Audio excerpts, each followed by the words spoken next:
by the board is the idea that until we're in a better financial position in which we can fund any added sports in a similar manner to how we're funding the existing sports, we just weren't in a position to consider adding anything.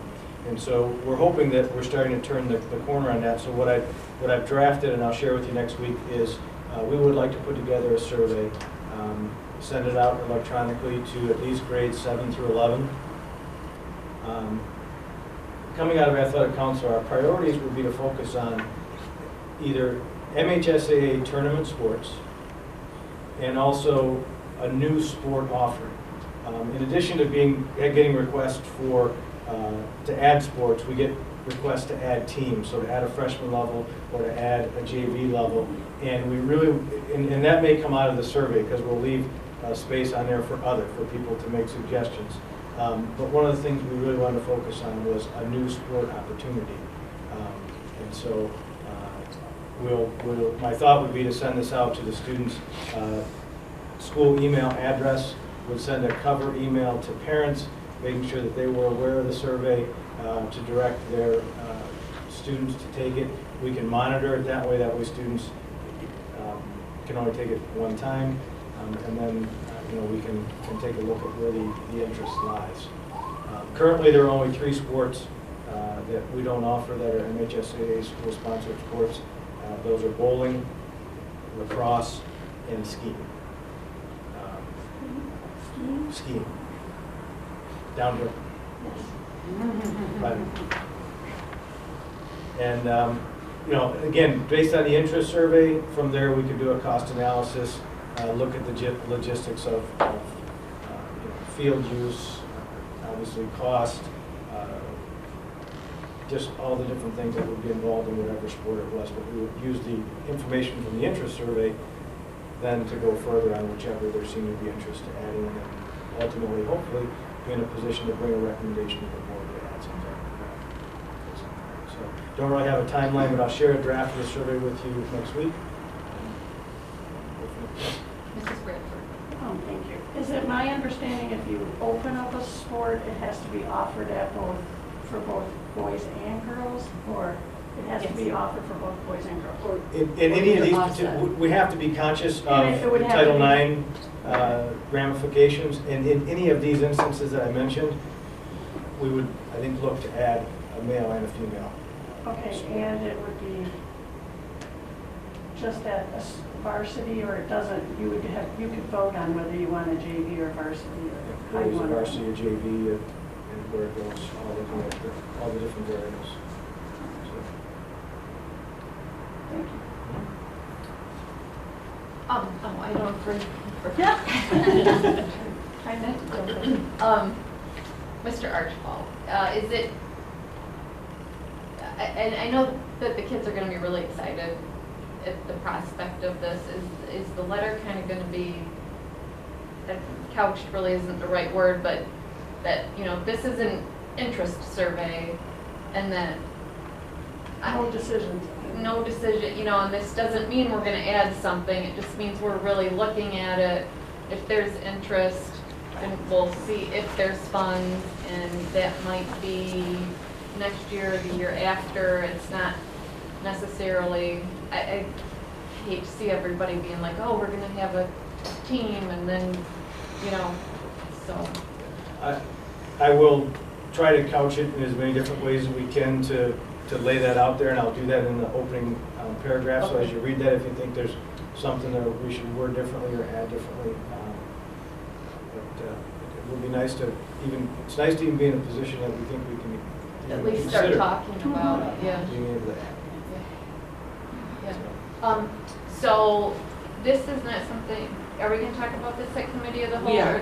We are. So what we'd like to do is just to keep you in the loop. Okay. We'd like to bring you the survey to take a look at. We'd like to talk about the process of getting feedback from students and their parents. Okay. And then also Mr. Archibald can share a little bit about how that works through the district athletic council. Okay. And then again, we'll just review one more time so the public is able to garner information on, again, what are MHSA tournament sports, why we would be considering those, what we don't offer currently, why those are the ones included on the survey, except those types of things. And then we'll just keep you posted along the way until which time, if we have a recommendation to make, certainly that would then come back through the normal process. But we thought it would be helpful to just have that out there and give one more opportunity to let folks know the potential of what we're looking at. That's great, thank you very much. I'm sure the kids are going to appreciate that. Any other questions? And then that would complete finance. Thank you, and I assume we have enough board interest to continue pursuing this item, the athletic survey. Yep, sounds great. Okay, thank you. The next item on our agenda is item 3, building and site. I will turn it over to Mr. Johnson. Thank you, President Burton. We have 6 items tonight that we will move through quickly. Item 3A is purchase of furniture for secondary schools, and Mr. Archibald. Yes, thank you. In the summer, you approved the purchase for single student desks and chairs at our secondary schools, and I think we purchased 6,600 student chairs and 6,200 student desks. We've had those in. Some of our schools were very conservative in their requests, so before we start looking at any additional furniture, I gave the schools an opportunity to put in some additional numbers, so we would like to request purchase, again, same chairs that we bought this summer, 465 desks and 660 chairs. That would pretty much wrap us up for our single student desk purchase. That would also put some desks and chairs, I think 30 of each type, in the warehouse for as needed. And we'd like to purchase some additional just desktops from the vendor as well. And then following this purchase, we'd start to put our focuses on whatever our identified next greatest needs are at our secondary buildings. Questions? Mr. Centers. Do you know offhand how many we are purchased? Yes, 660 student chairs and 620 student desks. So, you're welcome. By the time, you may remember we purchased some, the single desk and chair unit that are extremely uncomfortable, but they're still in very good shape. They're very durable. We purchased them, the schools have purchased them within the last probably 3 to 5 years. Those should be the only single student desks remaining. We're not replacing those because they are still in very good shape, but we'll replace all the other desks. Any other questions? So we'll to move bring us forward with forward at the committee meeting. that works. Okay, 3B, purchase of acoustic and digital pianos, 2013 bond. Again, Mr. Archibald. Yes, I just wanted to bring this back up. It's been a while, I think since the end of July where we talked last about pianos. We the purchase of our grand pianos at the high schools, and folks are just still ecstatic with those. At that time, we said we were going to go back and send some members of the committee back to revisit the acoustic and digital pianos. They did that in August and September, so I don't want to make anyone think that we've really been studying it all this time. They went back and looked at it then. It's just with other things going on, we haven't had the opportunity to revisit this topic until now, but we'll be prepared next Monday to go forward with a recommendation on the acoustic and digital pianos. Questions? Will our music teacher leaders be joining us for that? I've asked Melody Provencher to be there. She may bring one other music teachers as well. We'll move forward with that as well.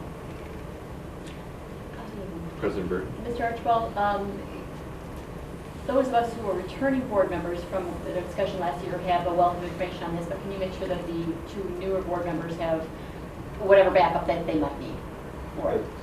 Sure. If I can ask a procedure, is it appropriate for me to contact them between now and Sure. the... Absolutely. Absolutely. Yep. That's it. All right, then we'll move to 3C, purchase of science equipment for secondary schools, 2013 bond issue, and we'll hear from Mrs. Adams. Thank you very much, Mr. Johnson. Yes, the very exciting science equipment for our science labs at our middle schools and high schools.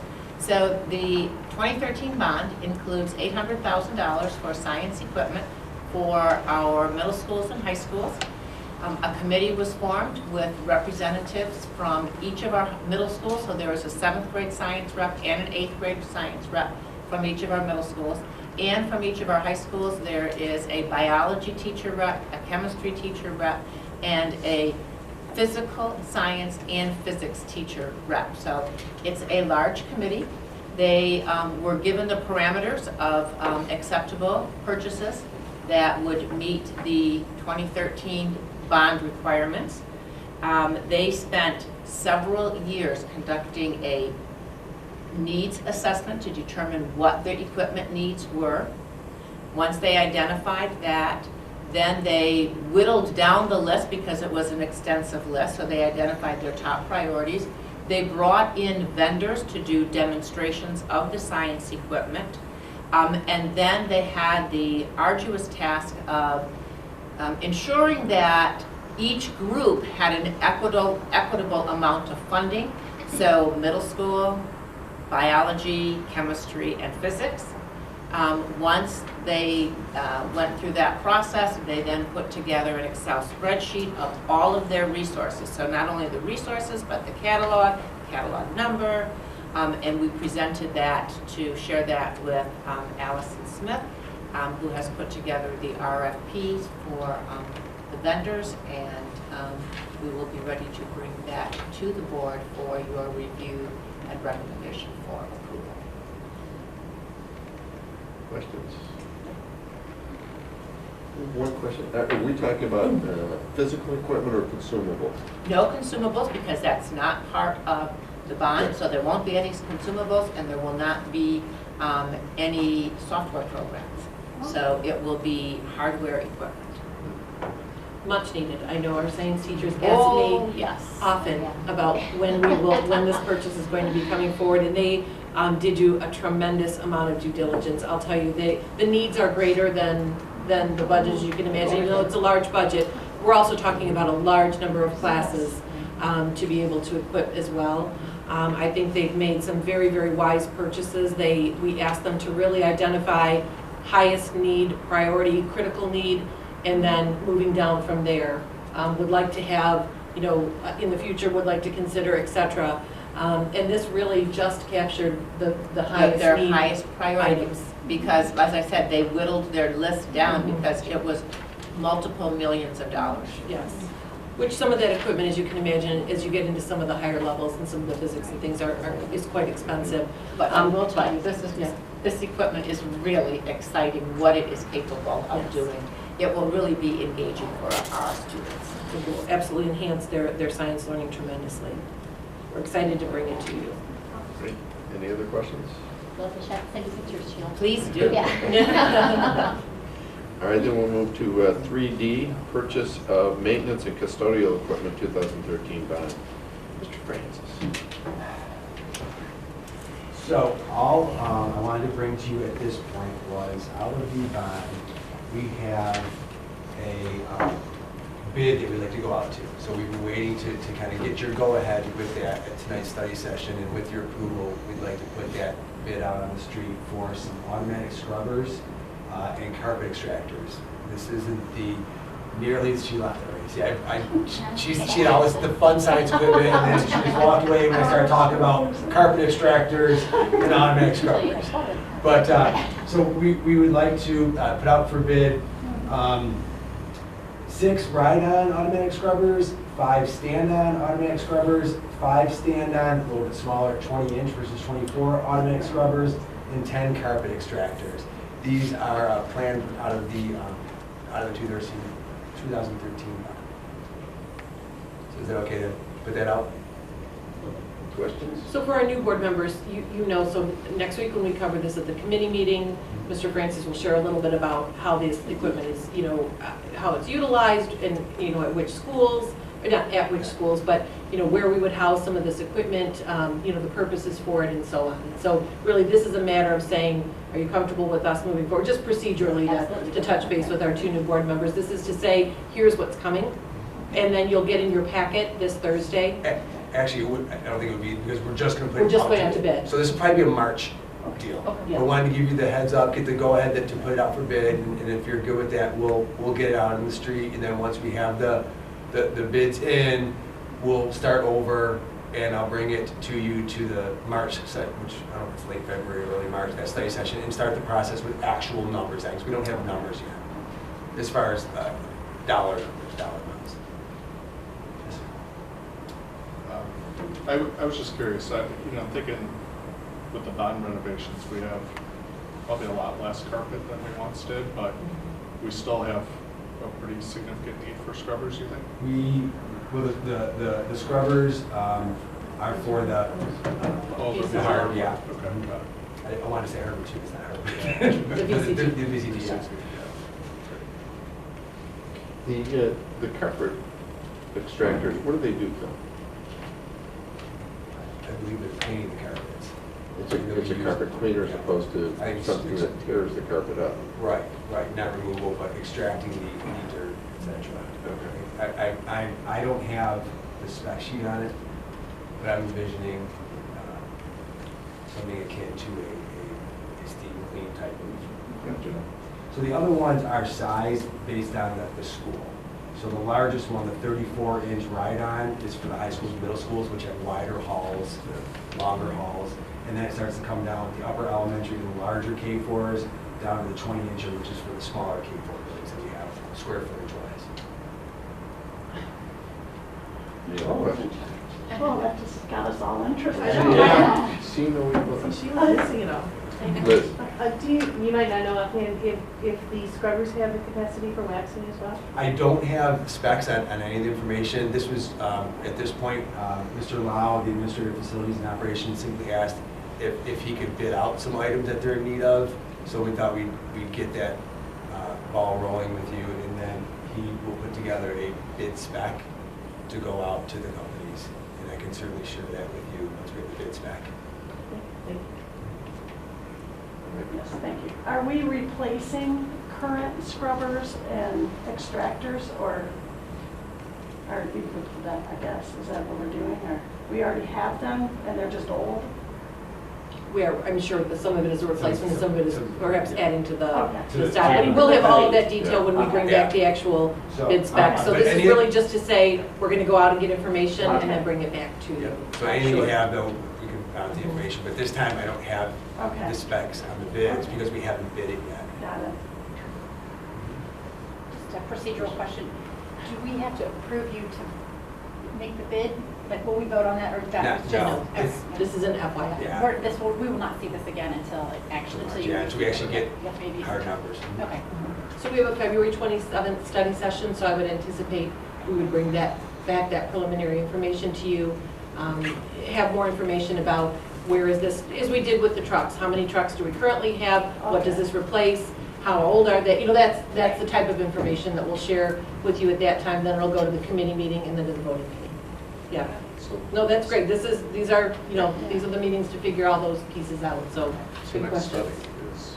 will be. I would anticipate the next study Pardon me? session. Yeah, I'm thinking at the 27th one, because we should be able to have a bid out and then closed and have that information. Mhm. We'll get right on it. anything else? Seeing none, we'll move to 3E, purchase of Caterpillar 928 wheel loader 2013 bond. Again, Mr. Francis. I'd like to request to have on the committee of the whole meeting next week a recommendation to purchase the Caterpillar 928 wheel loader from Caterpillar of Novi. And this is an item that would be from the 2013 bond fund. We will have a replacement of our current 1998. It's also a Caterpillar 928.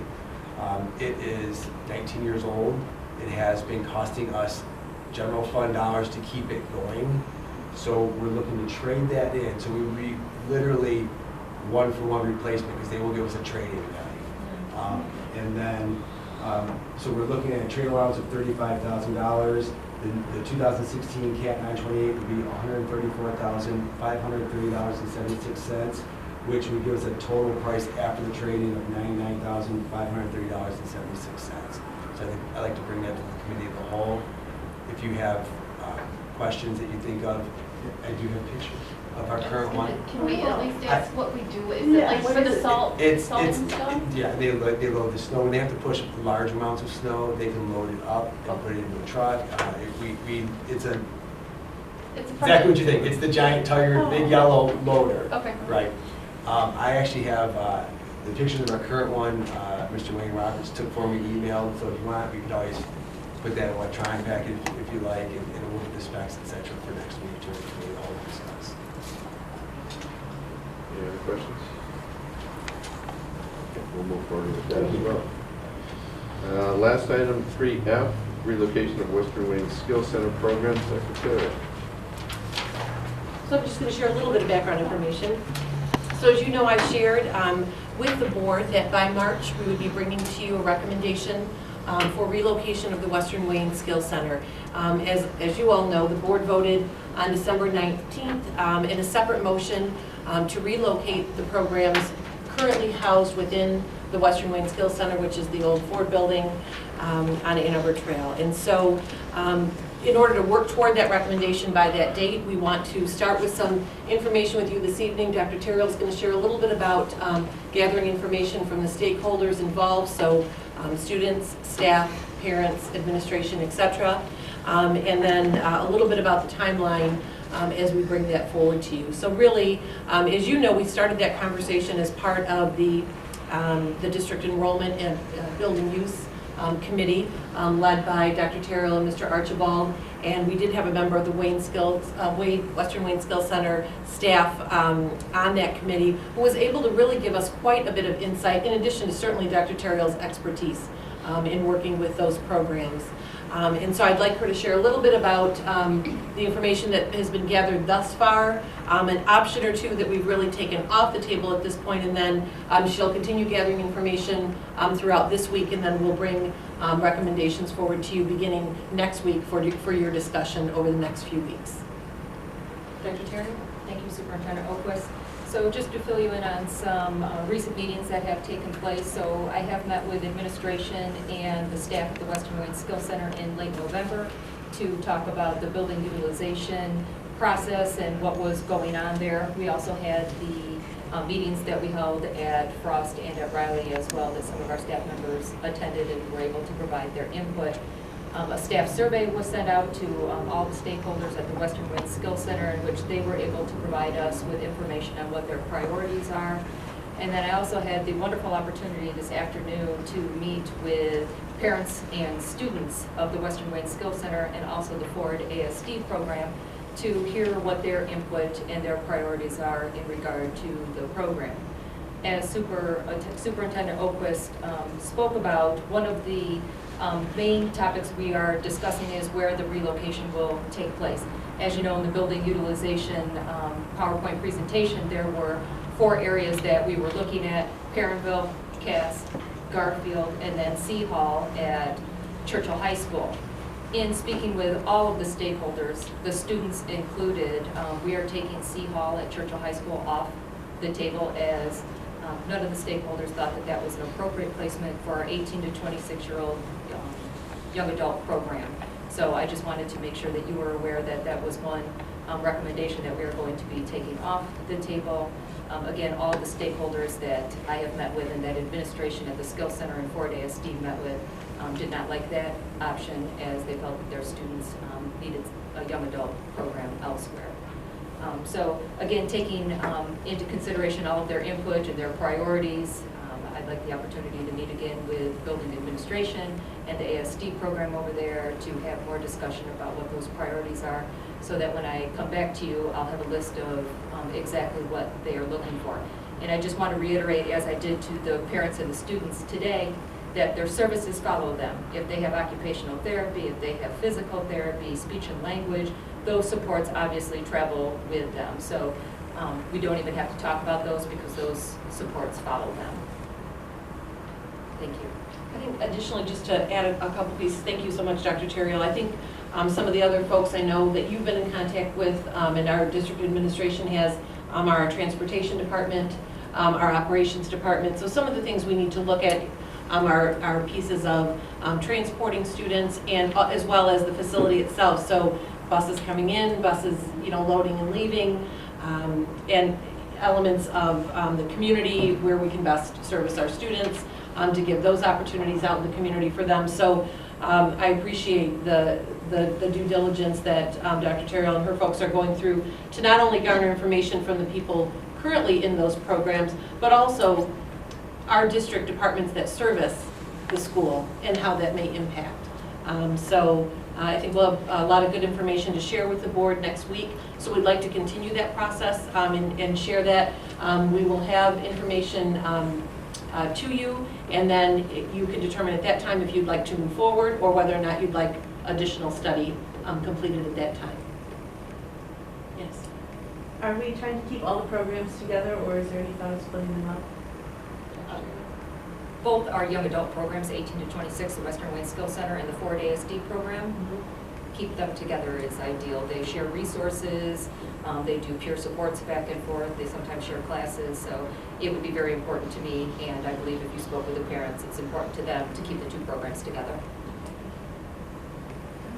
As you may recall, we do have some other programs that are not part of student services, and Mr. Archibald will speak to that next Monday as well. We have some offices there, and the shared time offices, and some of the adult ed programming, and so we'll share that piece as well. We haven't forgotten about them, but I just want to make sure when you ask, are we separating? We would not be separating the programs that fall under the guise of the Western Wayne Skills Center and those programs. Those are the But programs again, that I was referring the to. shared time offices and things like that are also housed there. We are looking at a separate location for those potentially. Right. I was So, speaking specifically to the skill center and the Got it. Ford ASD.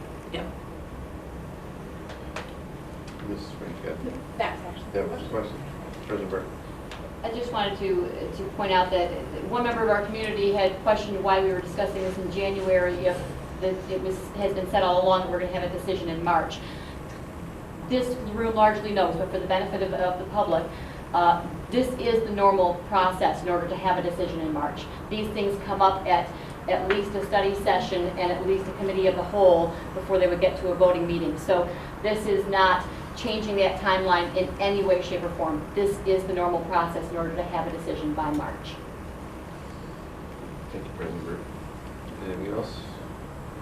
Mrs. Bowden? Mrs. Terrell, I'm assuming, I know one of the concerns was like they have, and I'm probably not going to use the right terms, there's the kitchen and there were a couple other specialized rooms for the kids. All that's going with, not going with them, but all that'll be replaced. I'm assuming is the plan that all those specialized rooms and, the greenhouse and stuff. And that is also part of our discussion that I'm having with the staff and the families and the students. What are their priorities?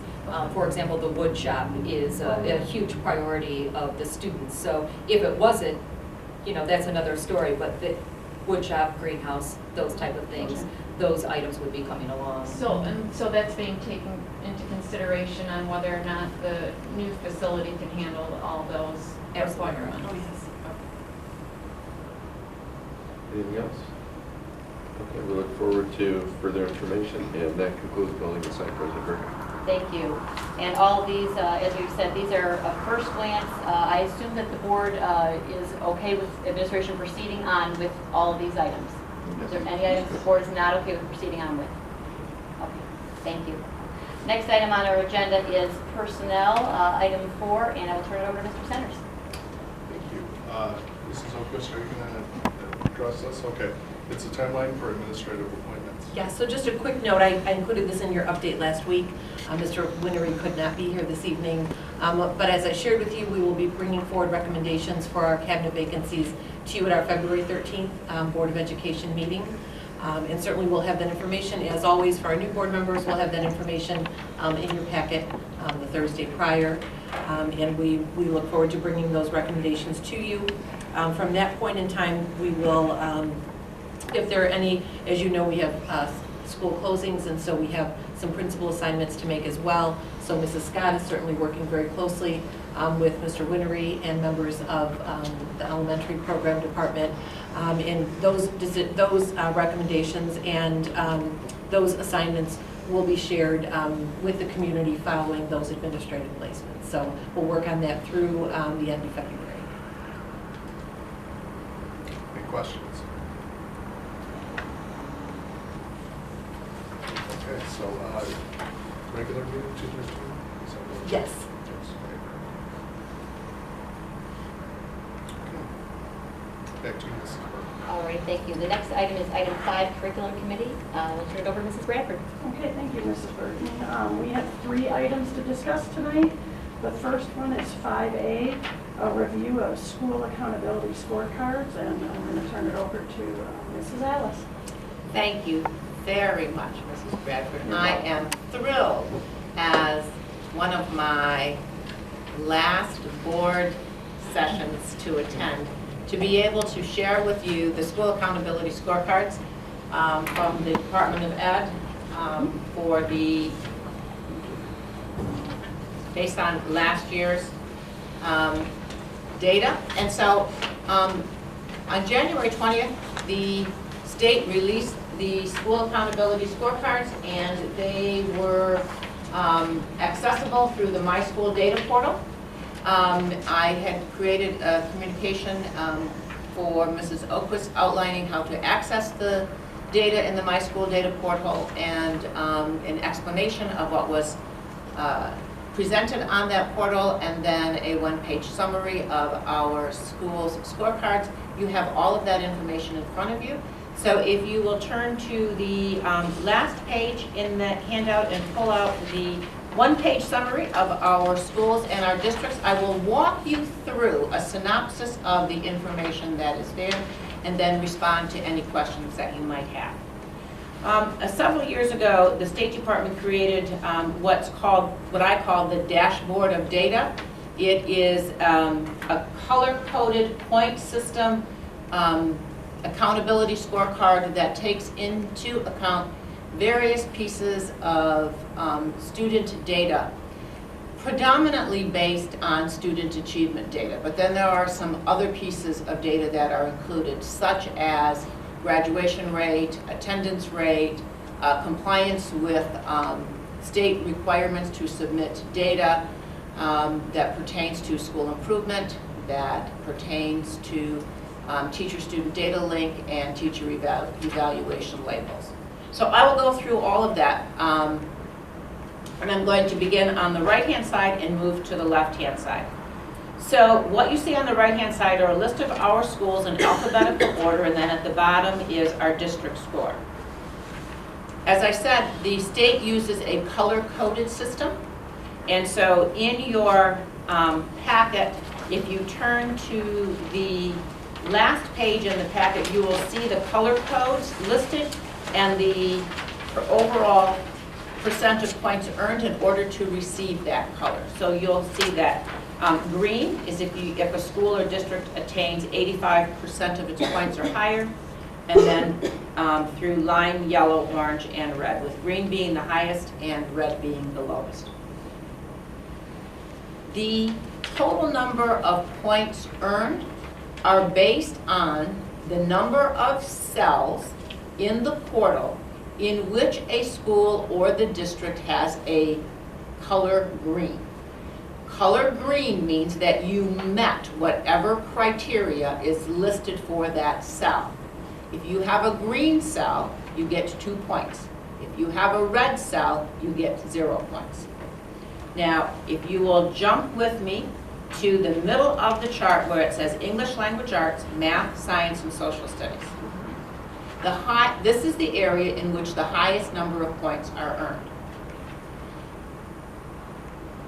The points, the scores assigned to the different content areas, the cells, each content area for each school has what they call a proficiency target that they have to meet.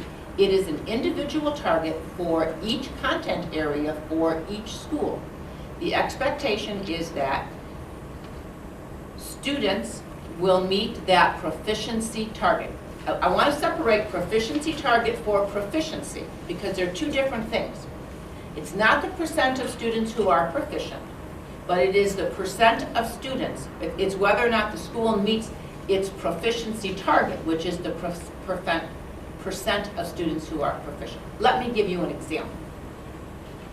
hypothetically, in ELA, a school could have 75% of its students proficient in 3rd grade and 65% of its students proficient in 4th grade. The state has identified as its proficiency target 50%. So all of the 3rd grade students met that proficiency target and all of the 4th grade students met that proficiency target. Because it's the percent of students who are proficient. They needed 50% of their students proficient. So they met that for 4th grade and for 3rd grade. Following along? Okay. That's all students. Now they have to meet that proficiency target for the bottom 30% of their students. So if you look at the chart, for their Black student population, for their economically disadvantaged student population, and for their students with disability. They have to still meet that 50% proficiency target. So if we look at the district, we go down to the bottom at the blue banner at the bottom, you will see that as a district, our bottom 30% in English language arts, now this is not by grade level, this is by overall, taking into account the bottom 30% of every content area, in language arts of every grade level tested. We did not meet our proficiency target for ELA, which was about 56%. We had, with our African American or our Black population, as the chart indicates, we have a red cell, which means we did not meet that proficiency target for ELA for Black students. For our economically disadvantaged, that cell is left blank, so that's a green cell. That's what a blank cell means for us as green. And then for our students with disability, overall as a district, they did not meet the 56% proficiency target. So in ELA at the district level, we received 2 points.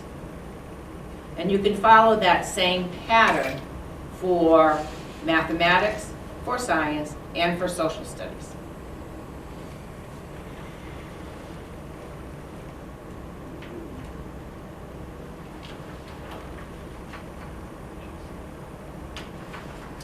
Mrs. Jarvis. Mrs. Ellis, I noticed there are different categories in the social studies area.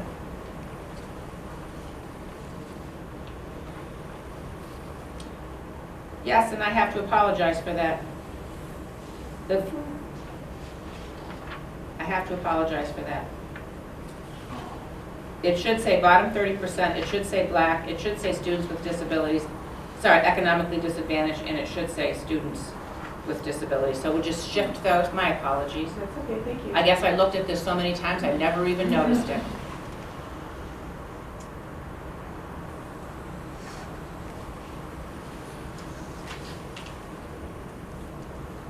Needless to say, for all of our students, for all of our schools and as a district, we met the proficiency targets. So remember when I said they take into account all?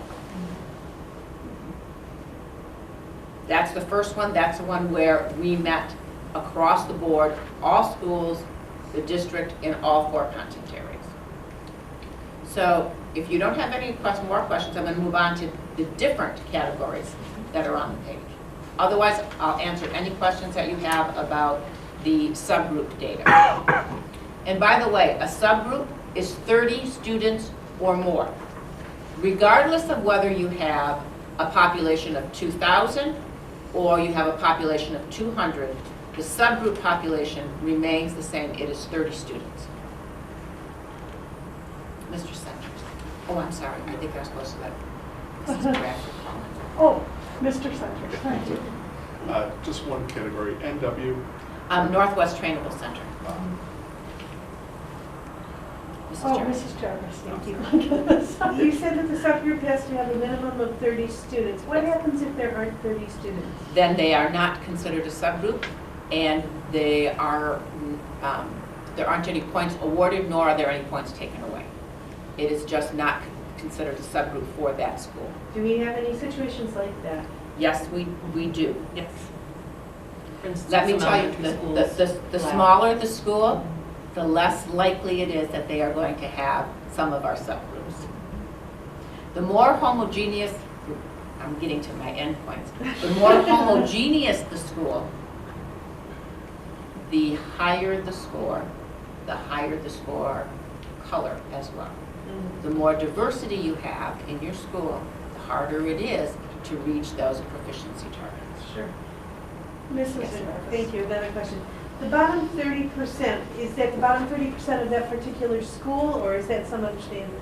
That is the bottom 30% of the students in that school, in those grade levels that are tested. So with M-STEP, we're testing grades 3 through 8, and 11th grade is MME and SAT. That's great. Mr. Johnson. Thank you. Mrs. Hollis, I want to make sure that I'm understanding the concept here. If you don't hit 50% proficiency, Or whatever the proficiency target is. yes. Because And- it's different for every content area, for every school. It's an individualized proficiency target. All right, and if you haven't met that, you get a red. Correct. Unless So- you don't have a subgroup, then you're not penalized for that. All right, so if I look down the very first category in English language arts, bottom 30%, we didn't have a school that met the proficiency, correct? That's correct. So it ends up with a red for the district. Well, no, Just a it's not cumulative. So it's not the average of all of our schools. They do the district individually. We have our own proficiency target that we have to meet as a district. Okay. That's different than each of the schools' proficiency targets. Okay, for and each then of that the explains my content next question. The next question was, in the black category, we only had 2 schools with red, but the overall district was red. areas. Because it takes into account every black student who took the test. Okay. Got it. Thank you. Mr. Centers. Looking at Churchill, I see a couple things that seem maybe contradictory. The percentage of points earned, 66.1, the color's yellow, but the achievement gap percentile rank is 1%. I'll get to that. Okay. I will get to that. Mrs. Jarvis. We're not even going to let you get onto your points. So please, correct me if I'm misunderstanding this, but if we have fewer than 30 students who are in a subgroup for a particular school or a particular building, they would more than likely still get counted in that subgroup on the district level because that's treated independently. Yes, it is, correct.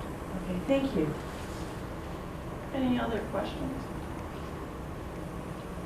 Why don't we let Yeah. us, do you want You're to gonna keep continue on going. and then? Yeah, I'm going to go on. Yes. I'll go on to the next. Yeah. I'm going on to the next. So that gets to points earned. I want to stay there for a moment because I want to talk about what's called an audit. If you look at a couple of schools, let's take into account, let's look at Cooper, Emerson, and Stevenson. If you look at the percent of points earned, you'll see that they all earned 85% or higher. That overall color, if you look at page 3 of the memo, should have been a green cell. However, the state does not award green cells, overall color of green, to any school that has a red cell in not meeting their proficiency target. You cannot be a green school with any red cell in your proficiency For target, any subgroup. for any subgroup. Oh. If you I didn't make these rules up. I'm just sharing them. They're sending you out there to And I didn't say that next year. And this system's going away. I mean, it wasn't up to me, no. So if you have a red cell, the state has decided that they're going to lower your overall color to lime. So we have 3 schools that overall should have had a green color, but because they had a red subgroup cell, they have downgraded them to lime. The same thing is true when you look at Franklin, Garfield, Holmes, Johnson, and Riley. Their scores are all within the line. They are less than 85, but greater than 70%. Their overall color should have been lime, but because, here's another caveat, if you have red cells in any other subgroup, in addition to your bottom 30%, you are lowered a color. So when you look at those schools, Franklin, Garfield, Holmes, Johnson, and Riley, you'll see that they have a red cell in their bottom 30%, but they also have a red cell in another subgroup, which then lowers their overall color.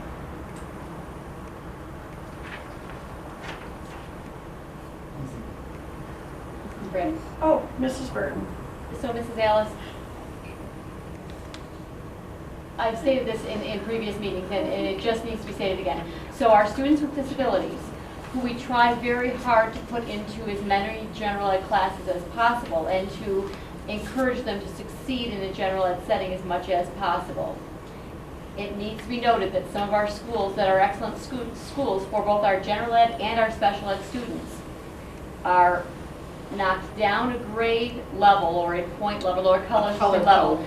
because some of our students with disabilities cannot, are not academically achieving, which is a circle because it is often tied to the disabilities. And therefore the entire school is knocked down a grade level, even though we are trying very hard to include our special education students into our general education experience to the greatest degree that they can benefit from. Correct. I hope the public understands this system. You got a job ahead of you, honey. Thank you. You're very welcome. Okay, yes. Sorry. Oh, Mrs. Bonneville. So I look at the four different categories under the four different categories. And so I'm assuming, like we know that our economically disadvantaged children are oftentimes our highest at-risk students who may fall into the bottom 30%. How do they decide who goes into what? It doesn't make any difference if you, for example, if you are economically disadvantaged, if you are on free or reduced lunch and special education, you're counted in both categories. Okay. They don't distinguish and assign you to one category. If you meet multiple categories, then you're assigned to multiple So categories. we could have 30 students total, and 30 students could wind up being two subcategories. Those same students Those could. students could fall into multiple categories, yes. Are there any other areas you wanted to highlight on? I do. Sure. I'm sorry, I'm taking a little too No, much. that's okay. This I'm is just important. going to quickly walk you through participation. The good news is every single one of our schools did a fabulous job testing 95% of not just all students, but every subgroup, because there are points awarded for your subgroup population also meeting the 95% participation rate. I don't show that on this chart because there isn't enough room, and I didn't need to because all of our schools and the district met that requirement. The other important requirement is if we go to the far right-hand side where you see additional factors, the compliance factors, there are two categories within that factor, and that is our schools completing and submitting their interim self-assessment in the spring of the year, and every school submitting a completed school improvement plan by the deadline date. Every single one of our schools met that compliance factor. The next one is our attendance and high school graduation rate. So attendance applies to our middle schools and our elementary schools, and all of our elementary and middle schools had 90% participation. That just applies to all students, but their attendance rate was 90% of their students had 90% of their students attended on a daily basis. So they met that category. Our high schools all met the 80% graduation rate for all students, as well as for subgroups, except for one subgroup, and that is our students with disabilities. But we anticipate that because some of our students are on a certificate track and not a diploma track. The State Department does not differentiate between diploma track and certificate track. And then lastly, the educator evaluation that takes into account that the district submits our educator evaluation ratings, and we have 100% for all of our schools and the district completing that rating, and then the teacher-student data link, and we have 95% rate or higher for that, and so we have met that category. Okay. For all schools and the district. So the last two areas are going now to the right-hand side. The last two areas are the statewide percentile rank and the achievement gap percentile rank. So here's what the State Department does. Now we're going to switch to proficiency. The State Department creates an algorithm where it takes into account the proficiency scores of each of our schools, elementary, middle, and high school across the state. And it ranks the schools from the highest performing to the lowest performing. The highest performing schools fall in the 99 percentile rank, and the lowest performing schools are in the 0 rank. And so you will see how our schools rank in their overall proficiency rate as compared to every school, public school in the state of Michigan. Now, there are two schools for which we don't have data, NEG and the Northwest Trainable. Northwest Trainable because they do not take state assessments, NEG because they're a first-year school. Remember, this is last year's data, not this year's data. Okay? Now, the achievement gap. The State Department does something very similar. This is called what was formerly known as the top to bottom ranking. So the State Department uses an algorithm where they take the top 30% of the students in each school and the bottom 30%. And they look at the difference in the proficiency from the top to the bottom, and that creates a gap. And then the state ranks those gaps across the state from, if you have the smallest gap, you're at the 99th percentile. The larger the gap, you're at the 0 to 1 percentile. Now, the more homogeneous your student population is, the smaller your gap is going to be. So when you have, for example, you asked the question, Mr. Centers, you have Churchill with the MSc program, and then you also have a center-based program there. That creates an achievement gap. Same thing with MACAD. Right, Same thing with that's MACAD. right. So you can see So you where would some of those expect fall. that, obviously. Yeah. And we've certainly spent some time with the state explaining that and asking for a dispensation for those schools that have magnet programs that would create that significant disparity, and They have not modified their gap. But the good news is, top to bottom is going away after this year because of the reauthorization of ESSA. There will be we will have an accountability system in Michigan, but it will not be the one that we currently have. It still has to meet state requirements and it will have to meet the federal requirements, but right now the state is in the process of sorting out what those requirements are. They have been asking input from community members, parents, educators to help garner some input as to what should we see in the school accountability system. And I have represented our district in responding to their request for information. Yay. Liz? Thank you. Mrs. Ellis, firstly, just wanted to reiterate that this achievement gap is representing the school itself.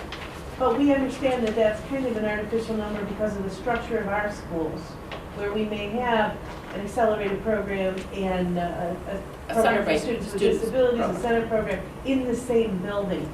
And as Superintendent Oquist said, we have asked the state to consider that in their achievement gap percentile ranking, otherwise known as top to bottom. Right. And they have denied our request repeatedly. If this were a school, if these were all schools with mainstream kids, I would worry. But we understand where these numbers are coming from. My other question, though, is on the statewide percentile rank, the other proficiency category. Do they differentiate between elementary, high school, middle school, or is this just a blanket number? My understanding is that the state has a system to equate the scores, so they do not have a separate system for elementary, middle, and high school, but they have a system that equates all the scores, so it is a top to bottom that includes elementary, middle, and high school in the same ranking. So they're all in the same pool. Thank you. Oh, Mr. Center. Sorry, I've got one more. Sorry. Just, that stands out to me, that's, Cooper's line, the percentage of points earned is 87.5%, but then you look at the statewide proficiency rank, and it's only 22. So remember that the point system Yeah. is based on the number of green cells in meeting their proficiency target. It could be that their proficiency target was overall low to begin with because of where they started. The proficiency target is an incremental improvement target that will help them meet 100% proficient or 85% proficient by 2023, which is now going away. So their target was lower, which allowed them to meet that target more frequently. But if their overall proficiency percent proficient wasn't as high, then that would account for their ranking statewide. Thank you. Oh, Mrs. Frank. All right. I have a question on Webster. So they also have a county program, but the county program doesn't get in, the numbers don't go in there because it's a county program? That's correct. Okay. Gotcha. So they are reported through the county, or how are they reported those students? Dr. Chair, they're reported in Northwest Trainable. They're two seperate schools, so Northwest The Trainable. Northwest Trainable, encompasses- the Northwest Trainable is the section of Webster that meets the needs of the students in that program. So that's when why you see Webster's Northwest looking Trainable- great. Webster's looking wonderful. I mean, they are wonderful. And if you'll notice that they have a red cell for their attendance, because they didn't meet the 90%, they're so close. The State Department doesn't average up, which I don't understand. It's, 89.5, they don't round up to 90. But then those are fragile children, and many times, Sure. there are issues where they don't come to school. And that's more important for the state. The good news is that Churchill was released from focus school status based on this data. We still have Garfield as a focus school through the end of this year. And as I mentioned, all of this goes away, and we'll have a new accountability scorecard and new data for next year. I know you were just getting comfortable with it, weren't you? Any other questions for Mrs. Alice? I'm going to suggest that I'll take care of the interim self-assessment and update with the board. I have to submit it tomorrow. Otherwise, someone else is going to have to submit it after I'm gone. Okay. Why don't we pass that out and then we'll we'll have board members review it briefly, and then if they have feedback for us, they can share that with us. Because we have, I did want to submit it tomorrow. Sorry. Okay, so are we moving on to B? I'm not. yes. 5B? Okay. Oh, No. sorry, Mrs. Jarvis. I just wanted to commend Mrs. Alice. this is an awful lot of information in one snapshot, and thank you for making it understandable and, you know, just at a glance to see where our kids are at. Really, I like this. I'm sorry it's going away because I understand this, and it makes sense to me. But Hopefully the next system will Will be be easier to easier. understand and you Yeah. won't need a 30-minute explanation of how to read and understand it. well, you did a good job of putting a lot of information on one sheet. Oh, thank you. Thank you. Okay, we're going to move on to 5B, interim self-assessment standard 2. This Alice. This is an annual self-assessment of standards in order to maintain our accreditation through advanced ed.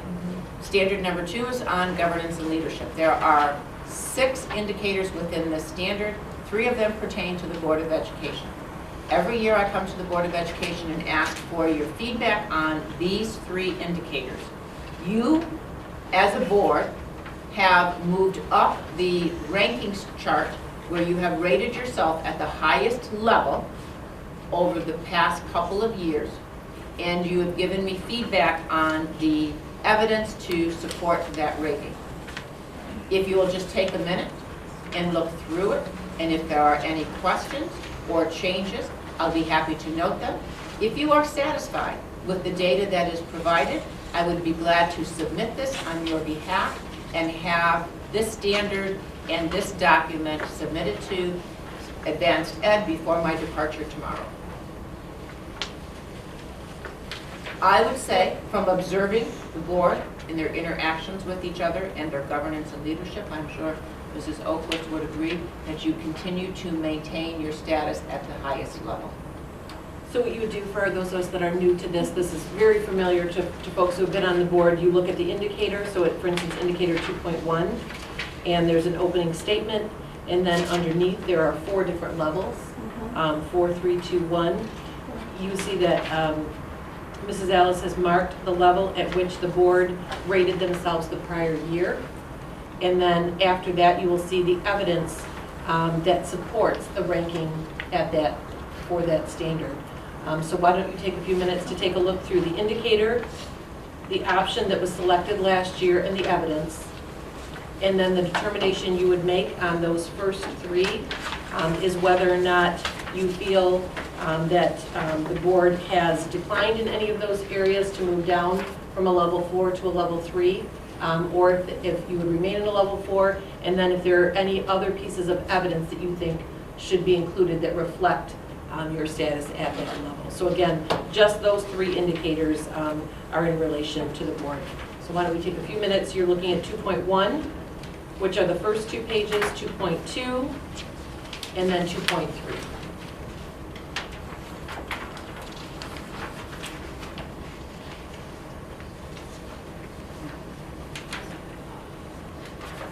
And if you feel you need more time, please don't hesitate. I can certainly complete this and work to submit this portion. If you'd like some additional time, we'd certainly be happy to give that to you. I think that may be beneficial, especially considering the fact that we have 2 new board members who are looking at this for the first time. For those of us who are more familiar with it, we've already dug through it pretty darn deeply. But I don't know how others feel, but I think that it would benefit us to be able to take some quiet time and look through it and read it more carefully. And if we do have the opportunity to still get that submitted on a timely basis, I know that would be my preference. I don't know if that's others' preferences also. Because it's my first time looking at it, that would be Sure. great to just, it's a lot, just to familiarize myself with it, if that's. Do we submit this on a year annual basis? We do, yes. Okay, so this is for last year? Or is this for this year? This is current state. Okay, this It's is current state. Current, okay. Current state, yes. Okay, gotcha. So for our new board members, as you look through this again, you read the indicator that's listed there. Okay. And then there are some, it further defines it and delineates each of those categories, again, 4, 3, 2, 1. And you see where the board marked themselves last year, and then the evidence that was used to support that choice. So what you would be looking at as you take a look at this, further date, are we still at that level, do you believe? And if so, Do those pieces of evidence still reflect that status? And are there any others that you think we should add? So what's written is what was recommended last year that is now embedded into the self-assessment. And we can add up to 500 characters of additional evidence. Mrs. Opus, can we bring this to next week's committee of the whole meeting? Yes. And that will give folks an opportunity to really read through this, digest it, and get back to you with any questions for the week they might have. Thank you. Okay, any other questions? Okay, we're moving on to 5C, the athletic code of conduct. The presenter will be Mr. Archibald. Thank you, Ms. Bradford. Next week, I will bring to you a draft of the administrative procedure pertaining to interscholastic athletics. Through the Athletic Council, we're making some changes to the responsibility of the athlete. I'll remind you that as an administrative procedure, this isn't required to be voted on by the board, but we will share the final draft with you. In just a quick summary, this is the portion of the athletic code of conduct that outlines the consequences for violations with regard to harmful substances, so alcohol and marijuana, banned substances and so forth. The current policy allows for some inadequate or inconsistent consequences depending on when the athlete violates the policy, whether it's the first game or the last game. It treats offenses that occur in season and out of season differently, and it occurs, the substances, it differentiates between the substances with regard to the penalty. And so the Athletic Council has been looking at this for several months, and we have, we hope, made it much more consistent and a little bit more stringent in many respects, but I will bring the revised administrative procedure for you to look at next week. Are there any questions? Okay, so we're able to move. Okay, seeing no questions, that ends our curriculum committee for tonight. Thank you. Next item on our agenda is item 6, policy committee. I don't have any items on that. Mrs. Frank, do you want to, Mrs. Owen? We do not. Okay. Item 7, legislative committee. I don't have any items. Mrs. Jarvis, do you have anything? Other than that, the Senate will be voting to approve or not our Secretary of Education tomorrow. So we make the phone calls tonight. Last good job. I do have a communication on a legislative item from a community member that has requested that I share this with the board. Okay. So I'm going to provide a copy to each of you.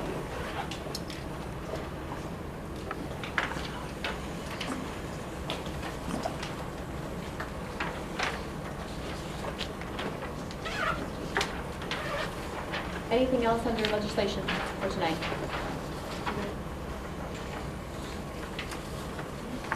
Mrs. Oaks, do you have anything else under legislation? I do not. No? All right. We are going on to committee of the whole, item 8. Item 8A is high-impact school governance. Mrs. Oaks? So we can make a decision here. We need probably a good 30 to 40 minutes for this topic. And so what I can do is we could certainly bring this back either to next week's committee meeting or to a later study session. What I can share with you is you've shared with me, so I took all of your ideas that were generated, and then I compiled those into one document, shared that back out with you. And then I had asked you to do the difficult task, which I know was a challenge for folks, to highlight their top 3 to 5 recommendations to move forward and to send it to me by last Thursday. So what I've done is I've taken all of the items on the list, and then you will see, hopefully this will be helpful to you, and then there are also copies for cabinet as well. What I've done is tally each of those that received a quote vote. So I'm going to refer to, if you highlighted that item, that would be considered a vote. And so what I've done is I've categorized them by the items on the list and how many votes they received. So you'll see at the top the items that received 4 votes, 3 votes, 2 votes, 1 vote, and then the last page and a half were items that were initially identified, but just did not receive a top 3 to 5 ranking. Let me just share with you, before you take this with you, my asterisk key. Because what I did was there were some, if they were completely the same, then I added those, then I put those together. For instance, you'll see the item that received 4 was moving hearing from the superintendent to near the beginning of the meeting, backslash district update at the start of the board meetings. Those are exactly the same thing. If they were exactly the same thing, then I put those tally marks together. However, there were some that were similar, and I just want to make a quick note of that, so as you take this home and read through it. For instance, the items that have 1 asterisk are be personal advocates for the good work of the district, and then schedule who is, quote, covering district and city events, meaning increase attendance at those. I saw some commonality of those pieces, and I just wanted to draw your eye and your thinking together on those. So you'll see the ones with 2 asterisks are ones that are similar, 3, and then 4. That does not indicate that those are in any preferential order or ones that should be given necessarily more attention, but what I wanted to do was make it an easy look for you of things that were similar. And so if you want to just take a look at this piece, and then what we will do is we could certainly either bring this back, President Burton and I can talk about bringing this back to the February 6th meeting, and then we can move forward, or at a later meeting at a study session, and we can determine on which items we would like to move forward. And so I've also provided this to Cabinet, so I'll be anxious to hear their feedback as well. Okay. And why don't you and I talk about what's going on in the next few weeks of coming up Sounds agendas good. and see when it can fit best in there. That But in would the be meantime, great. we can go home, digest this, we can come back and be ready for discussion. Thank you. I know you've spent a lot of time already thinking deeply about this, and I'm excited for us to continue that conversation. So, Yes. I'll work with President Burton, and then we'll let Jill know where to add that to the agenda.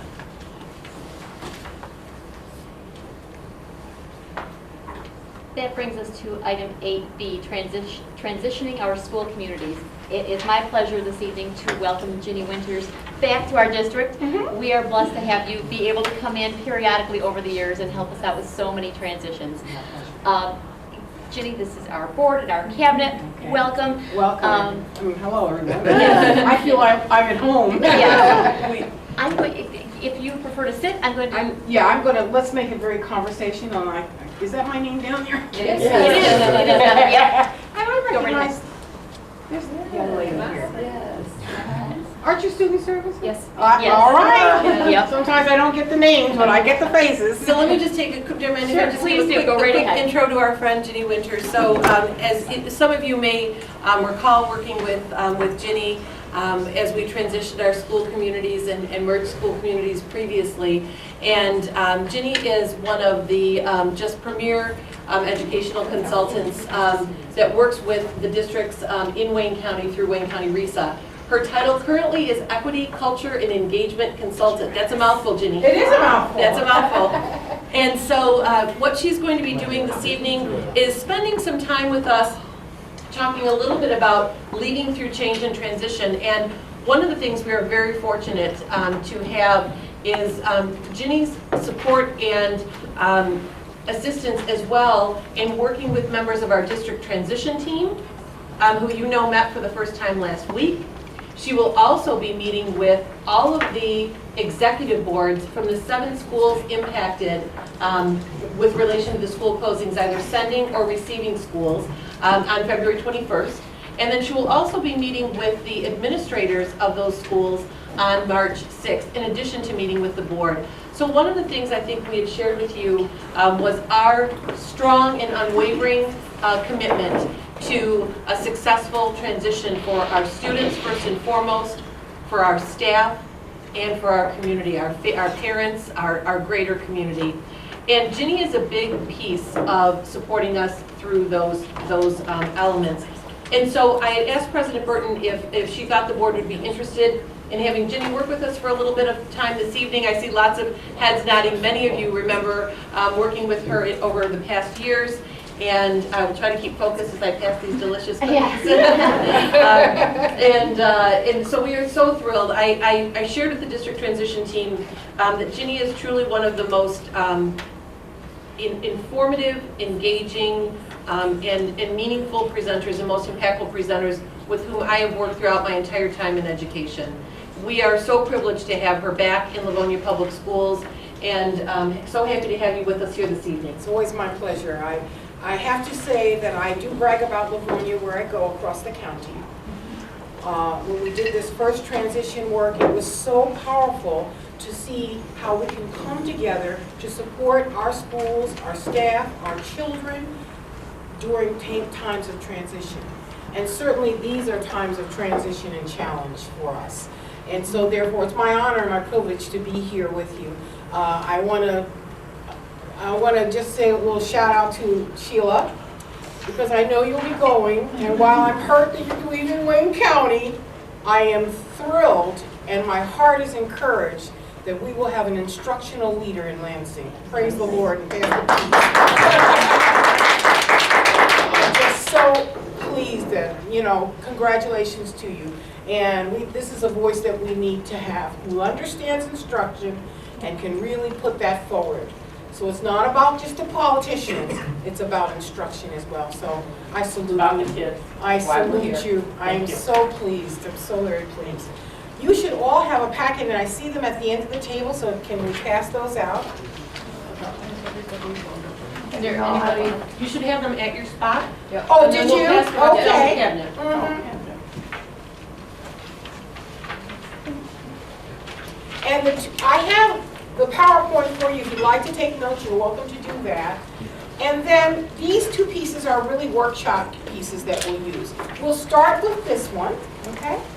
And so this is, Andrea shared with you that I have a new position at RISA, and it's one that's been a part of my work for many, many years. And part of my passion, because it's the work that I enjoy doing, and that's really organizational development work. And working with organizations so they can get the best of the resources they have and provide the most conducive environment that's most conducive to excellence. And so they just switched me over, but I've been doing this work for quite a while. And so what we're going to talk about today is this idea of leading through change and transition. I don't have to tell you how much change and transition is a part of the fabric of who we are. It's part of who we are. We almost have to be change masters, really, to do this work, because the changes come so rapidly and so frequently that we're always having to catch up with changes. And so, how do we work with this? Well, first I'd like you to just take a moment to step back, and if you look at this sheet, I'd like you to take a few moments to reflect on your own life and just map or chart the changes that you have faced in your life personally, professionally, with your family, and any other. Just jot down a few examples.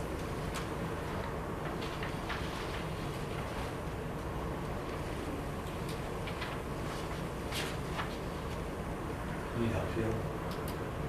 I'm not doing it myself.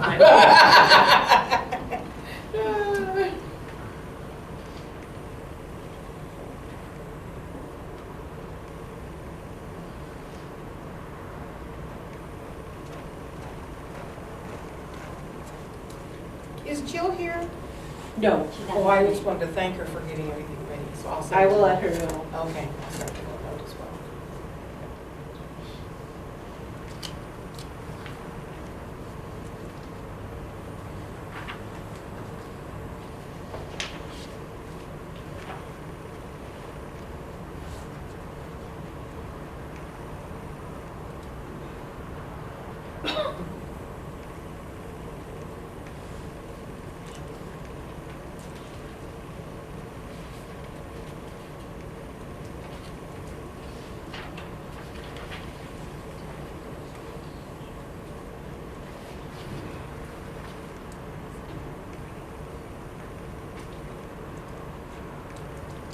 And as you jot down some of the changes, one of the things I'd like you to think about was what made it challenging for you and what supported you in getting through that change?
If you would, just share with a partner one change and what made it hard, what was a challenge for you, and what made it easier, what supported you.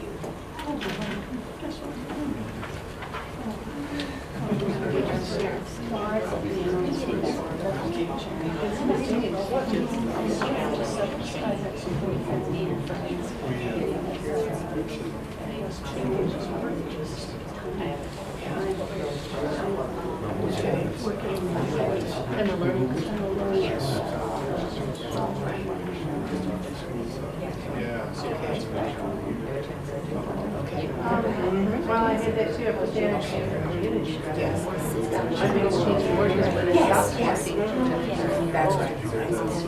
Stay at home, mom. I still am, I don't work outside, sure, Yes. professional level. Oh, man, he's probably, right? Yes, I remember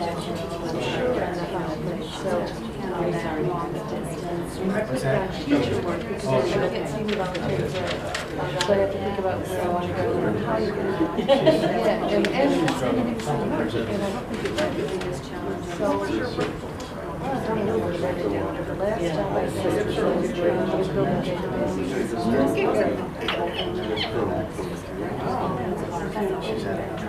Yeah, I didn't like it having to go back into it, but it was really interesting. But I definitely seem to be doing something in interest. The biggest change that I did just as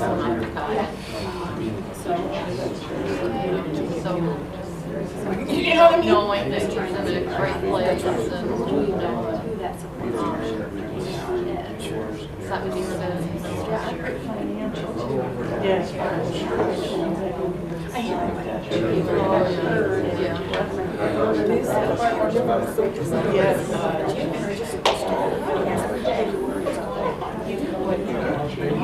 You sent him out to know where he's at because he's been there. When you said he's gonna stay in, she got she called me on the phone and be walking. No, I didn't mean that. I meant this. Oh, yes. Because they need a place. Now, Maggie said you have here for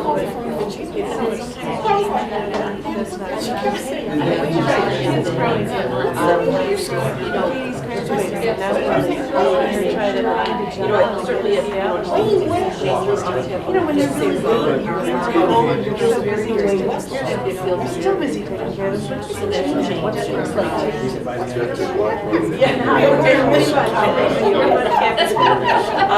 I've got a lot more bodies. I can't found through that change for us, we identified what it is. It looked like the other 3 areas of our lives were very much yes, we should. She and I did the one car.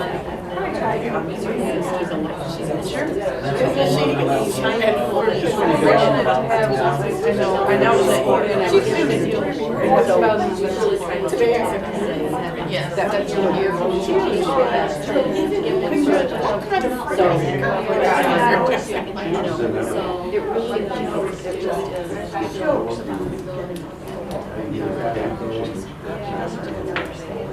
Oh, yeah. Okay, so can I bring you back? Can we share, would anyone be willing to share out some of the changes? Nothing illegal, but any You could have changes? told us that before. And what were the challenges and what supported you? Anybody? I can go first. I had a big one. Okay. Okay. We had a son. He's just Oh. about 3 months old, and Oh, so congratulations. yeah. Part of the challenge was the lack of sleep. Oh, But, yes. I have the support of my husband, and honestly, just that cute face just keeps you going. So. That's right. All right. That just the whole physical changes, not getting as much sleep, but also the fact that children are the ones that are the most, babies are the most demanding. You know, they don't care what you have to do. Yeah. Take care of me. That's where they are developmentally. Yeah. Anyone else? My first instinct answer to this was, I'm on the other end of that. So with me, it was kids are moving out, Ah. kids are getting married, Yes. and that's, you know, even when they are doing what you are excited for them to do and you're happy for them, it's still a huge change in Yes, your it own is. house and your own life. Yes, it is. The whole rhythm of your life changes. Just having the family things that you usually do, absolutely. The empty nest syndrome, as they call it. That's a huge transition. All right, anyone else? I'll be willing to share mine. You know, I'm a professional singer by avocation, like I have time all the time, right? So about 5 years ago, I broke my femur. And when I broke my femur, I was off for a whole year, and that ended my work doing stage work. So that was a huge transition for me. But what I had to do was channel my music and my singing into another avenue. So I do more concerts and that kind of thing, but I do miss the stage work. You can't hobble across the stage. So that was a huge shift, and I actually went through a grieving period.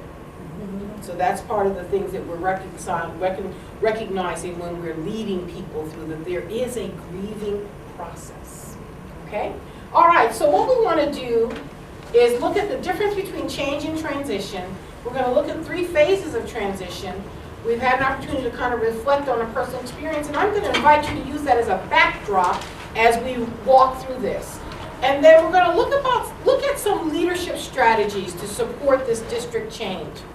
One of the powerful things about Livonia that I love is the willingness to understand this kind of information and the backdrop of what our constituents, our parents, our students, our principals, our staff, and some of the changes that they're going through. The DTT represents a very proactive stance to looking at this piece. And I have to tell you, we had a wonderful first meeting the other day. It was really, really exciting. And just, I need you to understand that not every district can do that. I've done this with a couple of districts. Livonia has a willingness to have both those who agree with the change and those who do not agree with the change as part of the district transition is an act of courage. And I need you to know that, because I've worked with other districts that couldn't do it, and they don't emerge whole on the other side. See, my belief in Livonia is because I've seen you work through a very big transition, the Legacy Initiative, and emerge on the other side of it, a healthier, stronger district because of that. And that's really a powerful testimony to the people and the staff that are here in the district. So kudos to you, because that is not an easy process. You know, so I just wanted to share that with you. Okay, so we did our little activator, so let's look at this whole thing about change. When we talk about change, we're talking about something that's external and situational. It's always an external force, something old stops, something new begins. Okay, so the change is really external to most people. However, when we make a change, when we think it's because it's going to help us gain something. We make decisions to change something because we're grabbing for something else better on the other side. However, what change does is shove everyone into transition. And transition always is associated with loss. And that becomes the struggle that people have. That's the push-pull that people feel. As district leaders, you are managing a polarity. And a polarity is two equal poles that you need. I'll give you a perfect example of a polarity, inhaling and exhaling. If you inhale without exhaling, you'll be in trouble. And if you exhale without inhaling, you're still in trouble. You need the dual pieces. And so what you do is you have to balance it. As leaders, you're going to find you're going to be balancing. People who are in transition are going to share with you their losses, which is a natural way this unfolds. You have to hold the vision of what you're going to gain, how that's going to put the district in a better position, how it'll help us to maintain the excellence that you have academically for all children. That's the vision you as leaders are going to be holding. And so we're going to talk about later on, what does it mean to hold that vision? What does it mean to believe in the decision that you've made and understand that you will be hearing people's loss? Inhale, exhale. Inhale, exhale. It's a polarity to manage, okay? Polarities are not solvable problems.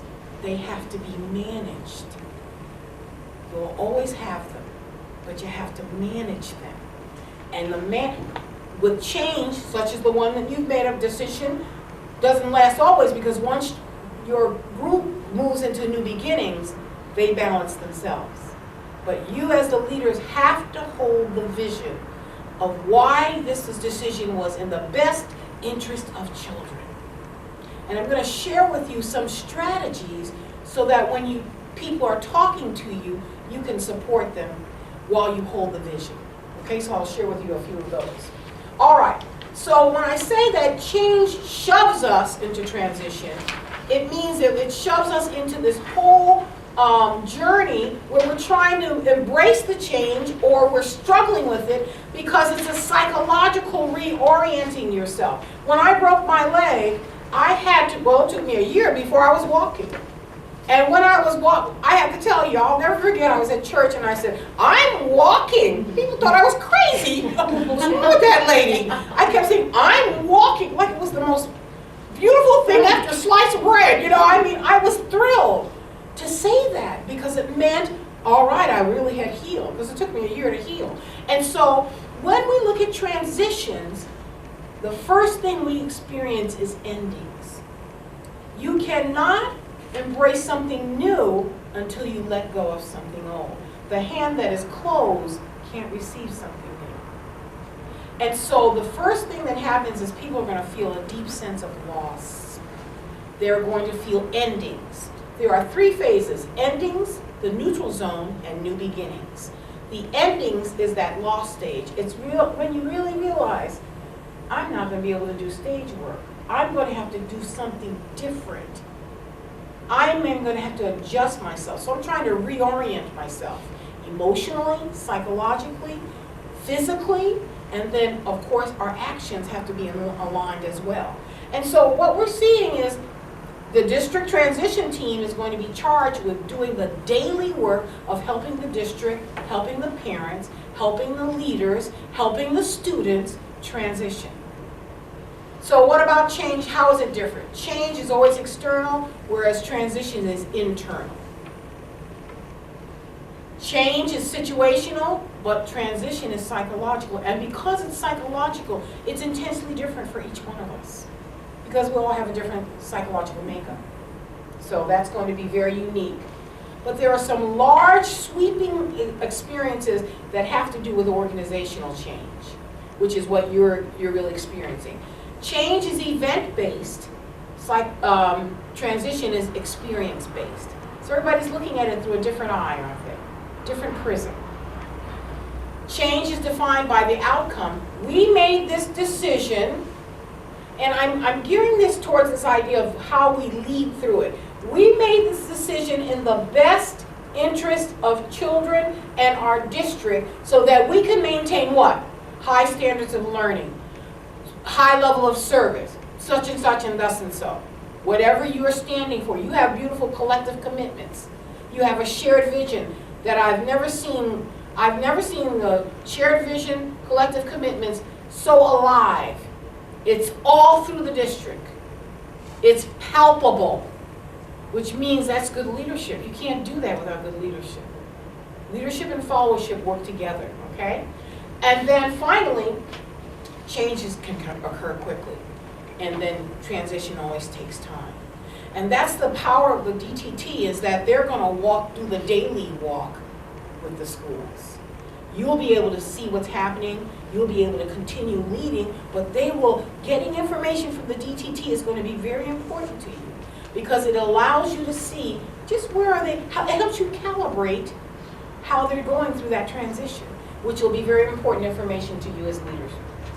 So when we talk about changes, the circumstances outside of us, it takes us to transition, is how we reorient. Now here's the piece, the tricky piece for you. It also starts resonance. It's a private meaning that's triggered in us. So what's the referent piece that people are going to think about? The legacy initiative. That's going to resound for them. It's going to sound again. Oh gosh, here we go. And many times it brings up those old feelings. So if people have not resolved them, it tags on. And so it actually makes it bigger. And so understanding that people are going to speak to you out of the resonance will help you to calibrate how you respond with them. Because you know that it's bigger than it is for them. But of course, their reality is their reality. So that resonance around them. And see, the two decisions may have been completely different and for different reasons. But because they've had this experience, they're going to go back to that. So one of the things that leadership has to be really clear about doing is giving clear information. And when you don't know, say, I don't know. Don't guess. Yes, ma'am. Are you saying that resonance is kind of like unresolved old transition? It's old transition that sounds again. So if people didn't work through it all fully, or it reminds them of those experiences, we tend to not discriminate and separate them out, we lump them together. And feel free at any time, just jump in with your questions. So you know that that resonance is there. What your task will be is what's different about that other decision and what's alike. And acknowledging that feels like that, doesn't it? And so that's going to be really powerful in terms of leadership. Understand also that you can be in the ending and the neutral zone and the beginning at the same time, depending upon the issue in your life. You could be doing all three of them. Isn't that fun? What a joy! You could be in each one of those stages, depending upon the issue. They could be at any one of them. So what happens? It's not really the change, it's the transition that people are really resisting. Because in transition, I kind of lose my identity in the world that I knew. I liken it to this. When you are going to work sometimes, doesn't it seem like the car drives itself? Yes. And the reason why is because all those physical cues are you're used to them. Let something change and see if it doesn't jolt you a little bit. So the physical cues, the people, the arrangements, the way we did things, our culture, when two schools didn't come together, I tell them, it's not, I'm sorry, just because you're the new ones joining us. Both schools are in transition because they are no longer the same group. They're a new group. A few years ago when I worked at Grant, they were really struggling with the transition. And one of the things I did, I said, I'm going to give you a little experiment. I went and I spent the entire day with them. I bring my lunch and people need to come down and talk. I have a degree in counseling, so it does help. If people want to talk, we talked about it. And I said, okay, so here's my assignment for you. During this next month, when somebody says, when I was at this school, we did it this way. Or if you say, and then at our school, we do it this way. I said, this is what I want you to respond. I want you to be intrigued. Just say, really? Tell me more. What's your story? When I came back to them after a month of doing it, they were a different staff. They were a different staff because what they did was they didn't judge each other's experiences.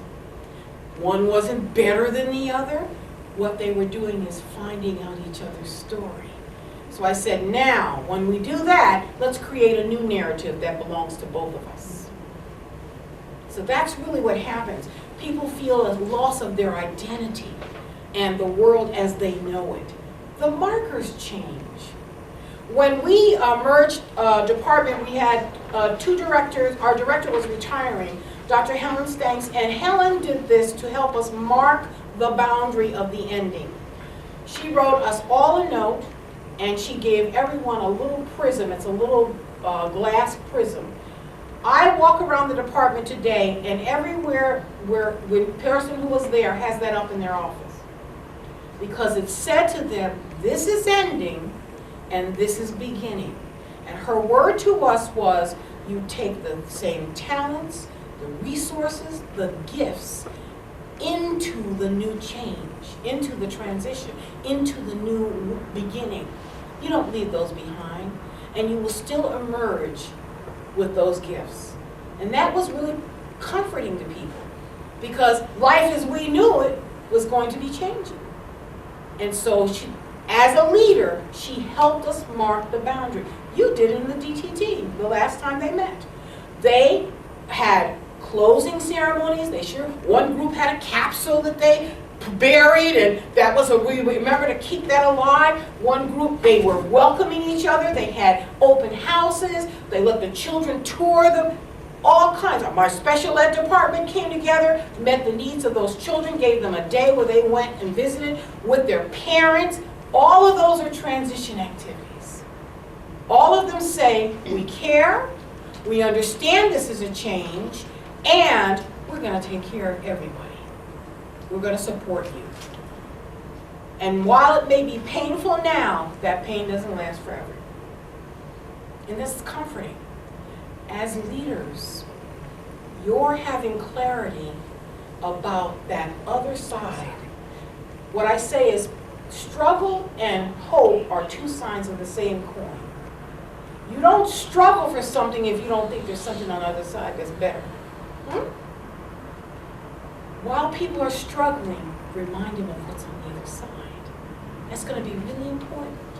And that is you believing in the decision that you made. That is saying, you know what, we really thought this through.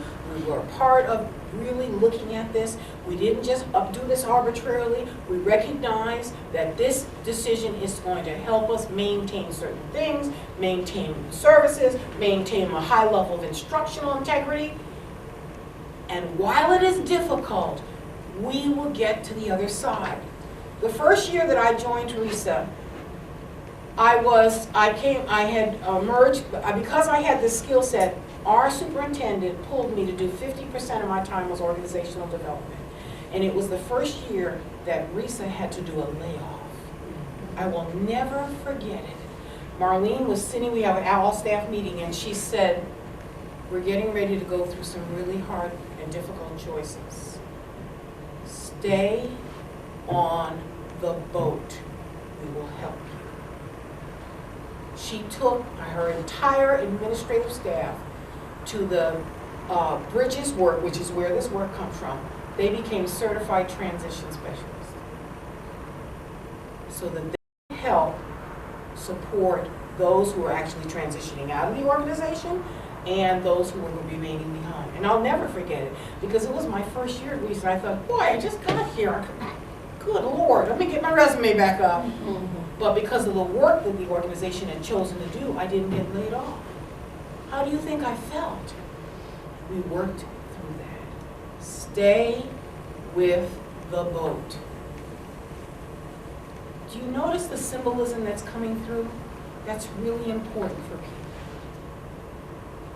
I'm going to invite you, as we work through this later, to talk about 5 messages that you want to come out of your mouths about this change, and 5 messages that you don't. You have to be together on that. You want to be able to present good facts to your staff, your teachers, your parents. You know, and one of the things that was really powerful is it's a privilege for me to work with the different groups. I enjoyed every bit of it, and it was powerful because what I saw was people coming together, very concerned, and beginning to find strength within each other. That was really powerful. One of the things that we said with the principals, when you get a new group of parents and they don't understand the program you're doing, that's a plus. Why? They'll tell you what's not working, and you can do something about it. You can be proactive about it. And so they built their transition teams right in their buildings of both groups, and it made a difference. So that was really powerful. There's a disorientation in the neutral zone. The neutral zone is simply the time when we've come together, we don't know really quite, we're not sure about what the markers are. The Saturn car company is a neutral zone invention. Remember when Saturn came out, they said, this is the first time we allow somebody on the assembly line to pull the thing and say, ooh, something is wrong. That represented a shift in the way they did business and the way they built cars. Out of the neutral zone can come great creativity. And I have to tell you, this is the thing I believe about the neutral zone, and I've seen it over and over, and that is, right now in education, we have to be creative. Ooh. Because I've never seen us so challenged. We have to be creative so we can capitalize on that. And then when we move into new beginnings, we feel, okay, are we going to make it? Are we going to be successful? If we come pull together, we begin to see ways in which we can be successful. When we think of endings, only the hand that erases can write a true thing. For some people, erasing means letting go of old school building ways of doing it to join with another and really write a new story. And of course, these are some of the feelings that people feel. There's a sense of letting go, a loss. They actually experience the grief process. They have to say goodbye. And this is what I was talking about. There's a disengagement because the cues and the markers shift. You have to let go of who you are and forge a new identity. You may feel disoriented. You don't have a clear picture of your work. And disequilibrium is that feeling of chaos, confusion. I remember when we just merged two departments about 2 years ago. And I remember that clear picture just disintegrating for me. My having knowledge of this allowed me to understand what I was feeling. And what I find is when people can label what they're feeling, they can work with it. If they can't, they feel crazy. You know, it's crazy making if you don't know, if you can't label it, if you can't say I'm feeling lost, I'm feeling a sense of disorientation. And that's why this information is really important. And that's what I do with the DTT, I do it with the PTSA, I've done it with the schools, the principals, all of them. And this is one of my favorite quotes. Not so much that we're afraid of change or so in love with the old ways, but it's that place in between that we fear. It's like being between trapezes. Linus, when his blanket is in the dryer, there's just nothing to hold on to, you know? And then that neutral zone is a sense of limbo, but you can try new things, letting go of the old role to try something new. For each one of these phases, there are strategies that go with them. These are the things I'll be working with the DTT to understand. And with the principals especially. When your group is in the endings, these are the things that support them. When they're in the neutral zone, these are the things that support them. When they're in new beginnings, these are the things that support them. So it gives them some tools to use. And then of course, new beginnings, they begin to embrace the new, identify themselves more with the new outcome, and there's that inner realignment. One of the proudest moments I've had is when I was working with a PTSA group, and I was sharing this information, and one of the parents broke down and they were crying. And so I listened to them, really listened deeply, and helped them to know that I did hear them. And she sent me an email at RISA and said, this is the first time I felt really heard, and now I think I will be able to get through this. That gift of listening is so important. Okay, so what are we trying to do? We're going to lead and support all our children, families, staff, and communities in this transition. You've already made that commitment. Excuse me. We're not just going to make a decision and leave you hanging out there. We're going to support you. that DTT is a representation of the support that you're giving to the whole community, which is really powerful. So let me just mention just quickly, Ginny, that this graphic in particular seemed to really resonate with the folks that were there. I don't know if it does for you, but that graphic really seemed to resonate between, Yes. you know, the old and the new, or the bridge from one school community to the next, or one Yes. staff group to the next. It was interesting as it was kind of a natural break in the action. Uh-huh. And Ginny had folks talk a little bit about what she had talked about to that point.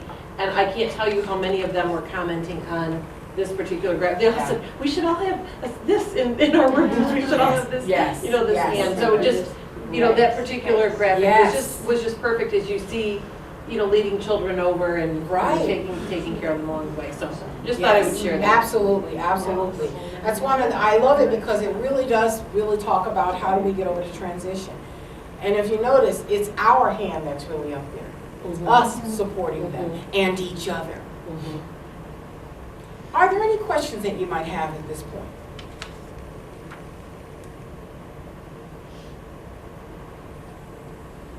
Yes, ma'am.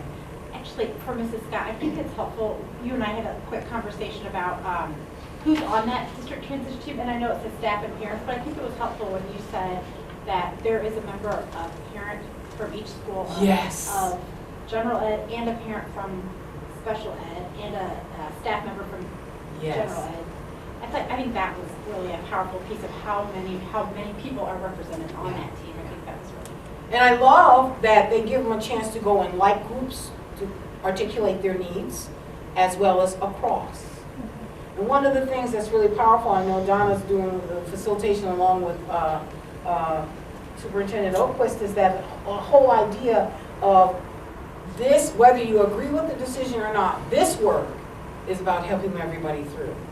And that's really a powerful framing to do, you know, and so I'm excited about the work that the DT, I was before and I was thoroughly excited. They're going to have the communication piece, very important. During change and transition, you have to really go lean heavy into communication. How many times more do you think you have to do it?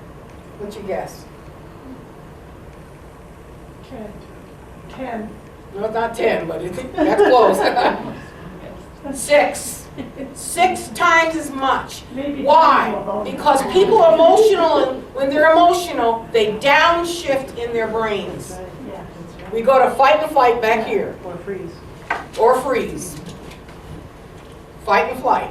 And see, I'll give you the perfect example of posture. I'll never forget, I was teaching science, and there was a little kindergarten class across from me. And this little kindergarten boy was getting ready to kick this other little boy. So here I am, now get this, big woman. What are you doing? Fight and flight, little kid looked at me, he took his fist and he went, BOM! He hit me so hard. And I said, leave him alone, leave him alone. I get it. Fight and flight. I would have preferred flight, but hey, it was his choice.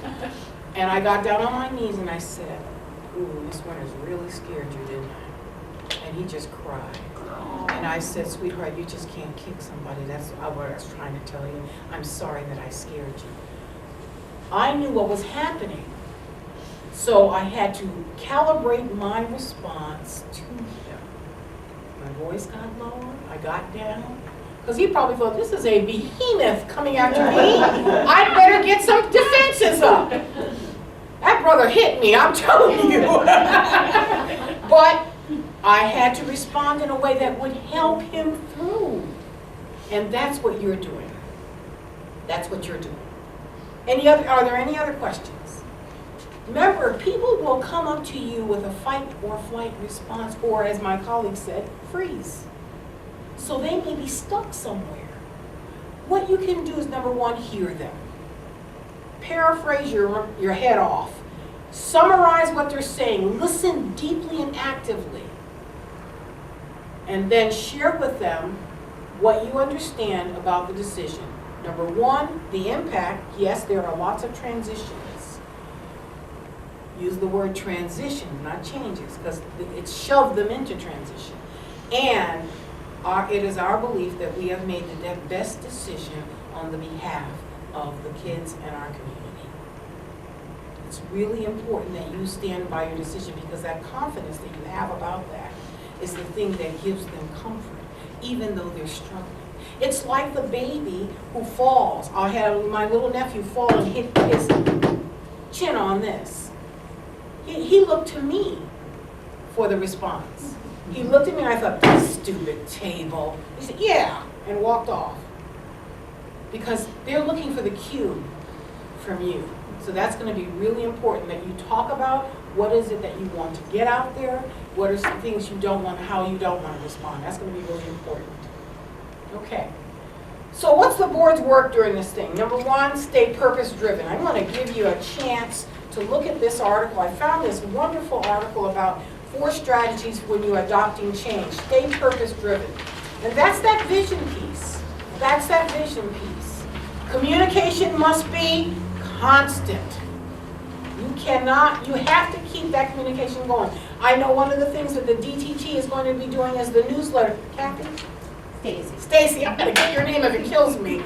Stacy's going to be doing that constant newsletter. I'll be putting a little piece on there about change and transition and give them some tools. But they actually said what they wanted in that newsletter. When you are going through a transition, you feel a lack of control. What the DTT did was say, you are driving this. What kind of information do you want to see in the newsletter? That gives them a locus of control back, which is very powerful. People don't want to feel powerless in a situation. You're giving them where you can give them the locus of control. That's why that DTT is so important, because they'll be able to really, they're hearing the pulse of the people, they're bringing it to the group, and we're problem solving together. So that's really powerful. Invest in I your just want to people. mention real quick, Yes. for folks that aren't there, because there are only certain folks there. That will be coming out every other Yes. week, which is pretty regular, pretty Yes. significant. And so the folks on the transition team, both the staff and the parents, will receive a bullet pointed update of a number of operational items. So Yes. things happening About at a that. district level to support the transition or that are involved with the transition. They will be able to share that at PTA meetings, at staff meetings, right after those, right after DTT meets.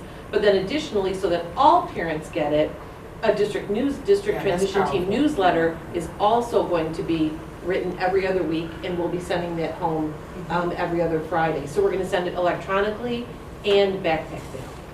Isn't that great? So it's going to be a very regular form, Yes. and as Ginny said, that's going to emanate from the questions that Yes. staff and parents are bringing us about, well, what are we doing about this, and That's who's right. involved with this? That's right. So that we can constantly keep that flow of information, and then you will get copies of those in your packet.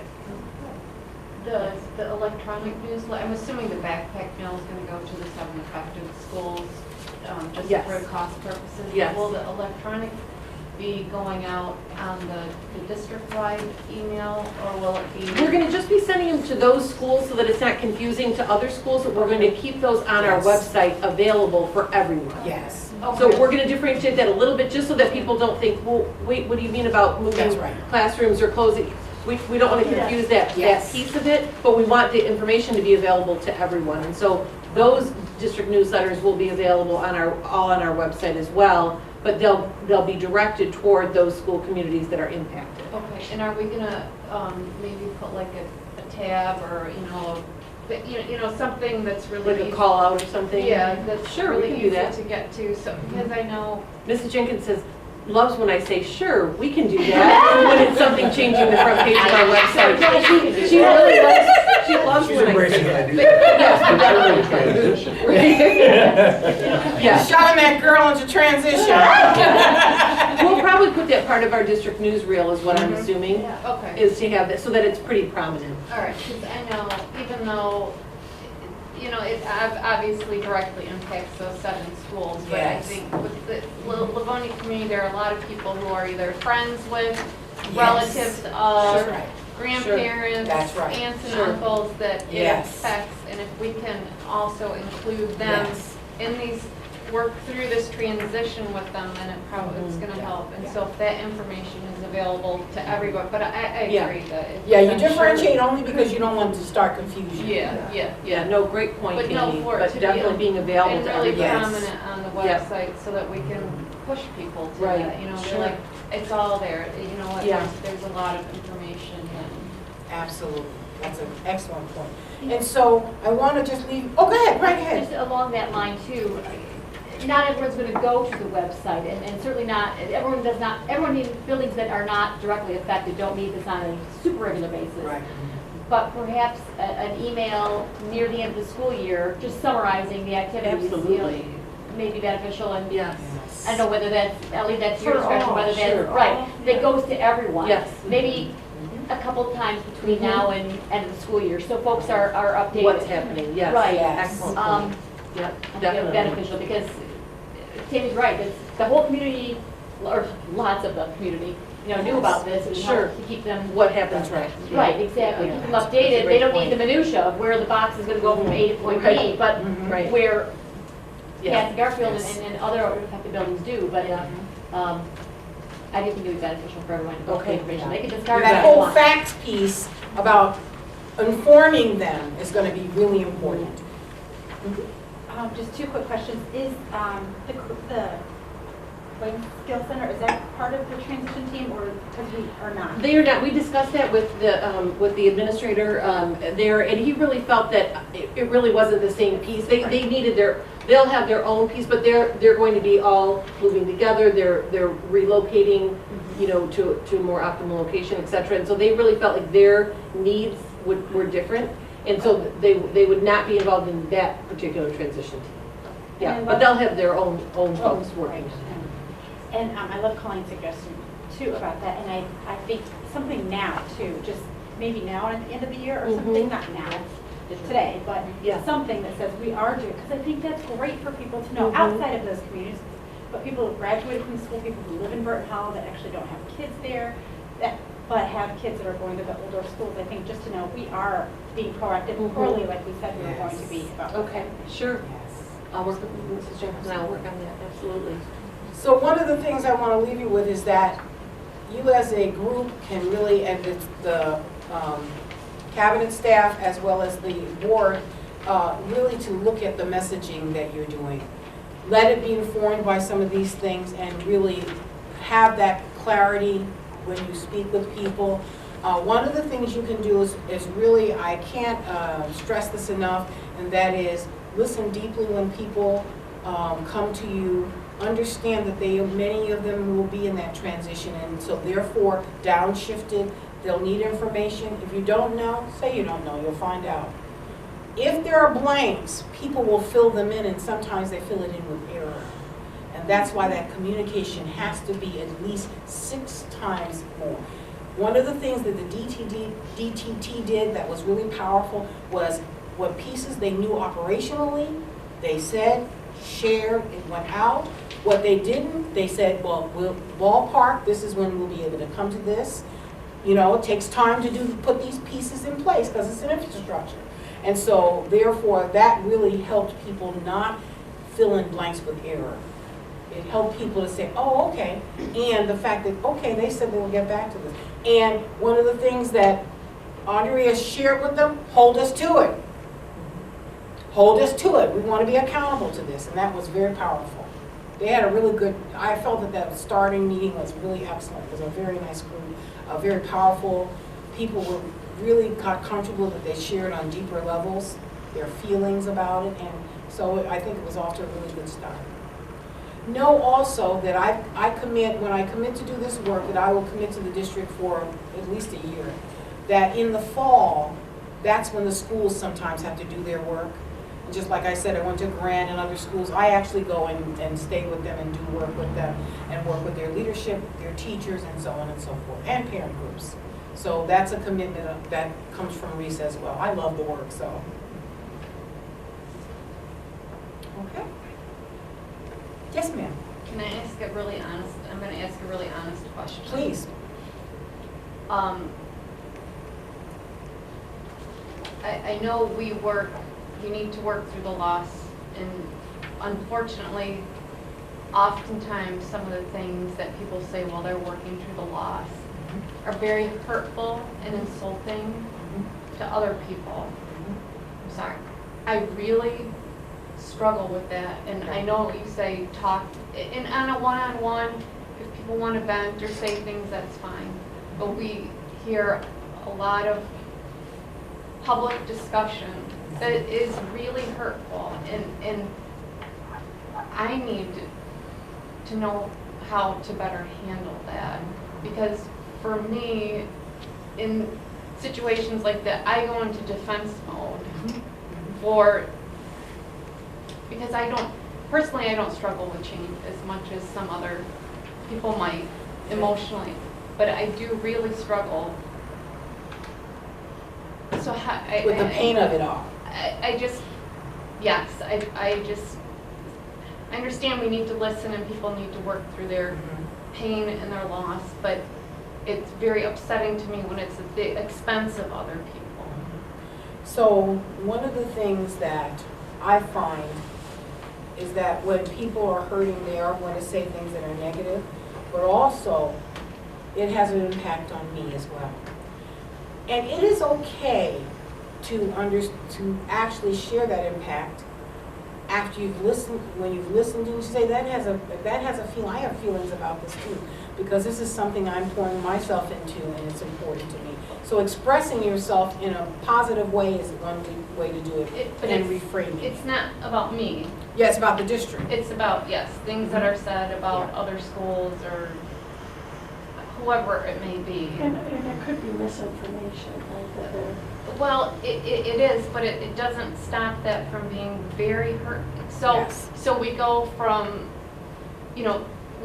I feel like we just pile on the hurt, right? Because the people who are directly involved are hurt. Yeah. And then there are things that are said that are hurtful and insulting to other people, and we don't, it's almost like we're not allowed to acknowledge their feelings, the people who are hurt. Yeah. And I think that's had a big impact on some of those people, that they feel like that they just get sort of beat down on, and for no particular reason other than a situational reason. What I find that I've done is I've helped them kind of define really what's happening.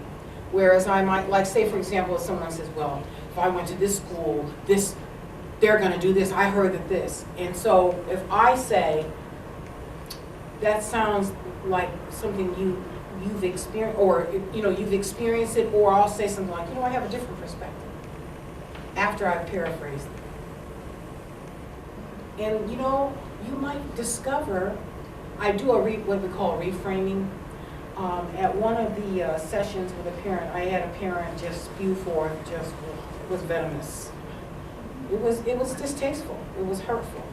And I paraphrased really to the essence, and I said, I'm wondering if you said that to someone, might that be a hurtful thing for them? And it sounds like you're hurting, and I wonder if that's not, I'm certain, I go with a positive presupposition. My belief is that you don't want to hurt someone else. And so that's one way of doing it, to helping people refrain. That there is an impact. Words have power. Words have power. In terms of taking care of yourself, though, and that's one of the things you have to do, is you got to take care of yourself. And that is acknowledging that, I want to give you as much information, but that is kind of hurtful to me. It's okay to say that. Because most people don't wake up in the morning saying, I think I'm going to do somebody in today. I don't think so. Yeah. Jennifer teasing me. Jimmy, you're a real optimist. Oh, no. I have been injured. I have been deeply injured. I have had things deeply injuring, but the point is, one of the things I vowed to do, and this is just my own personal decision, is that I will take the injury that somebody gives to me because I've suffered through the pain enough and use it as an injury for them. because all I'm doing is spreading injury. And I'm not willing to do that. It's a stance I have. And so what I'm saying for you is, number one, it's okay to acknowledge that it's painful. But you also, as a cabinet member, as a staff member, want to hold a stance that's going to allow you to further the work. And that's where I kind of separate, and I oftentimes reframe for people. I reframe what they're saying. I first paraphrase them to let them know I hear them. And when you paraphrase somebody, you've got to paraphrase on two levels: content and emotion. If you don't get emotion, they'll keep talking because they won't feel heard. But then I also share, because it's about this reciprocity of being able to exchange information and share together. And you count too. You know, so it's very true. You know, you work every day and you want to do the very best and do the best work for the district. And to see someone trashing that out of a place of hurt is painful. That's the first thing, right? Acknowledging it and then helping people reframe it. And understand what we have to separate intent from impact. A lot of people don't do that. Is that helpful to you in any way? It's okay if you say no, it's all right. No, it is. Yeah, just to, It's very. it's very difficult, very very challenging. Very, Yes. for Yes. me. Yeah, I hear that, I hear it, absolutely. And then take care of each other, support each other. You know, I have a buddy, I sent my friend a text, Rosalind, you're gonna have to work with me. Because I was struggling with something, I was on my way to something, and I knew I've got to be there, and so I said, call me now, and just help me. I find that I have to have clearing emotionally, so that I can sometimes really take on those challenging things. So identify someone who's gonna support you, and get you a buddy as well. Okay. Thank you very much. You're welcome. Thank you for that honest question and concern. Anyone else? Question. For our cabinet and our administrators, they're out in the buildings all the time Yes. anyway. Mhm. And our cabinet is to be commended because they put themselves out in the buildings all the time. Nice. What do you recommend for board members? I mean, I ran into a former board member just a couple of days ago out in a restaurant, and Mhm. What was their response? What did they say? her response was that she had been, for her own personal drop-off pickup thing, had been out in one of the buildings within the last few weeks, and just the venom that was spewed and the hand gestures that were used and so forth were pretty impactful. Mhm. She was talking to you with that? Yes. The board, okay. Yeah, Mhm. yeah. Mhm. Is it better to go out to buildings at this point or not? I mean, we were the 7 that cast those votes. Mhm. Is it better not to? If we do what you recommend that we do, or do not do, or, what, for the 7 of us who are in I different would positions, suggest, what do you and recommend? I would let Andrea guide you. Right now, they're responding to, let me take that back, they're reacting to the news. So it's a shock to many people. So they got to get some time to get used to it. I would let the DTT do some work first. Because what many times what they're happening when they approach board members, and Andrea chime in, is that they'll want you to change the decision. And that becomes a hope for them. And I don't know, is that a hope for anybody? That's not going to happen.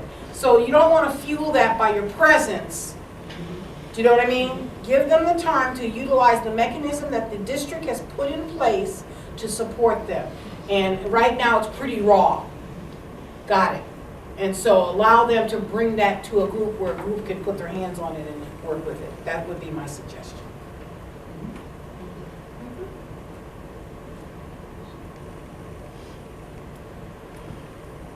Anybody else? Yes? I was going to say that I'm having some similar situations, Ah. but what I'm thinking is, I'm not hearing people's thoughts because they don't have thoughts yet. Right now, what I'm hearing is their grief and their Yes. pain and their fear. Yes. And when they can move beyond that, which I know that the DTT is going to help with, then they'll have thoughts. Yes, that's exactly right, because what happens when we're in a crisis, downshift. I was teaching coaching to the teacher, special ed teacher consultants today. And they said, Jenny, it seems like everybody's in crisis. I said, yeah, given what is happening in education, it feels very high-level crisis. I find it as I work across the Wayne County. And so I build into my professional learnings an opportunity for people to breathe deep. So I'll always have an activator to get them to just calm down. They may need a few minutes to get it out there, and that's fine. I wait it through because I just know that they need that. And my belief is on the other side are thinking individuals who have a lot to offer. So that's what I begin with. That's my premise. And it's really helped in all the different things that I've done. I mean, I just did 2 Saturdays with 3 schools, high priority schools in Detroit. And we worked on students of poverty. And at first they were very downshifted. I could see it. They were just, it was like frenetic energy. And I said, okay, so I said, I'm going to put some pieces in place to help us get where we need to go. Finest thinking I've ever seen. It was so exciting what they were producing in that work. And they left with strategies, just they were energized. I was energized, even for a Saturday. So annoying, you know. But I was energized because we were able to come together. But I had to give them that first part of the workshop to, I want you to understand, and you get this because it's the landscaping in which you're living. Education right now is being challenged at so many levels, and it does something to the efficacy of educators. That locus of control feels snatched out of their hands. And so what I say to them is where you have locus control is in your building, in your district. No matter what's swirling around you. Livonia has been able to maintain that because you still have high-level student learning outcomes coming from your district. Build on that.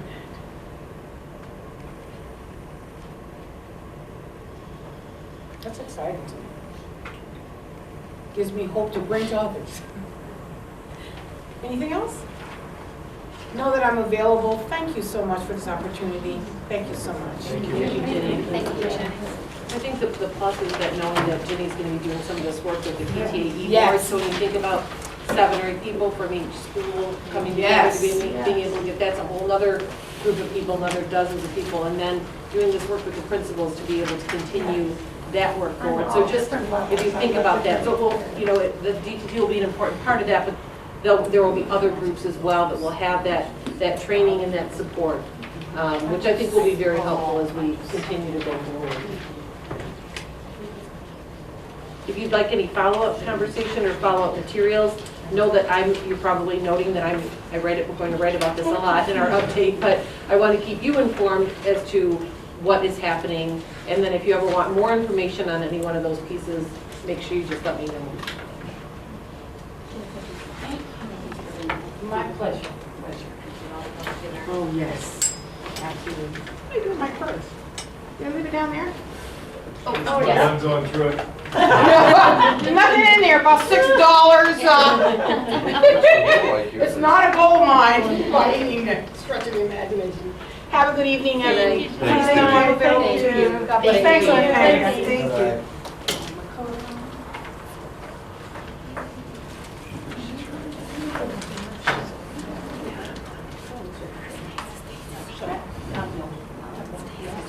Cynthia? Okay. Okay. All right. Thank you, Andrea, for arranging Yes, for that was Jenny. great. She's You're welcome. wonderful. She's wonderful. I'm so glad she's working on, or with rather, so many people who are boots on the ground in our district all the time. Absolutely. So, let's see here. Next item on our agenda is item 8C, our Code of Ethics.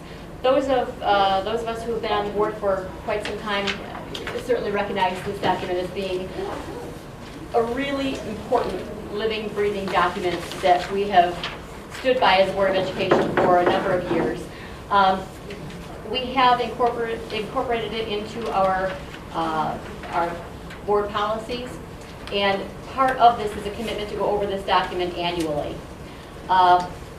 One way that I have found it to be effective to go over this document and make sure that we get any of the little bugs out is to go over this around the table, literally, and especially in an environment like this where we have a little bit of time and can do so.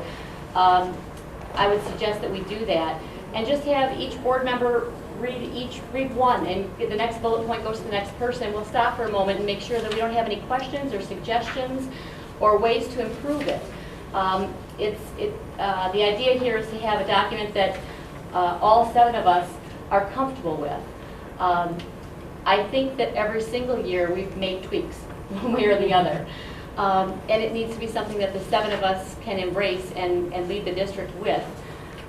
So with that, if that format is okay with everybody, what I'd like to do is suggest that we can start right over here with Mark and read through each one aloud and see if there are any suggestions that anybody has. And cabinet members, I welcome you to chime in on this, even though this is something that the board votes on.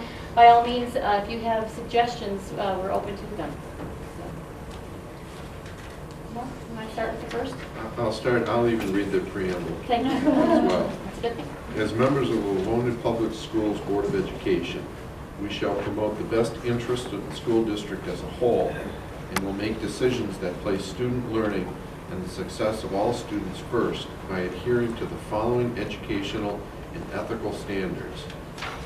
As a board member, I will make decisions in terms of the educational welfare of children and will seek to develop and maintain schools that meet the individual needs of all children, regardless of their race, color, national origin, age, religion, sex, height, weight, marital status, or handicap/disability. And this language, by the way, is consistent with our documentation throughout the entire district. Anyone have any suggestions on that? No? All right. So, I will focus board action on policy making, strategic planning, and designating and evaluating the superintendent.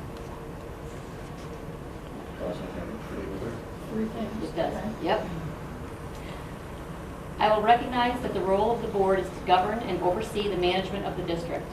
I will delegate authority to the superintendent for the day-to-day operations of the district and will not seek to participate in the day-to-day operations. I will Mrs. Jarvis? Being the grammar police here. That's okay. That's one thing we do in this document every year. Day-to-day should be hyphenated in both instances. It's only hyphenated in one. Got it.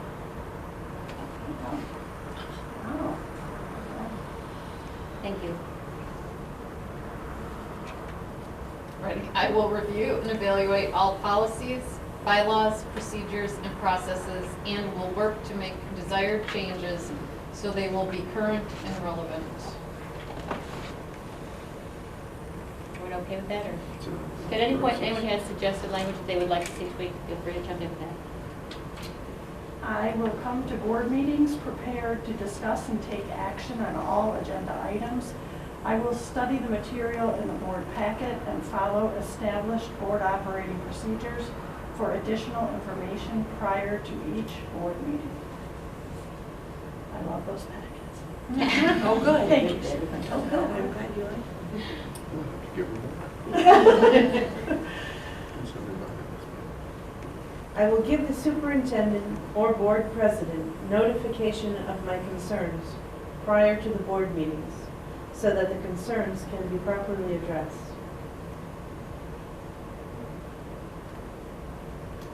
I will understand that I have not only the right, but the duty to express my views and opinions and ask questions at the board table, and will make a good faith effort to understand the views of others.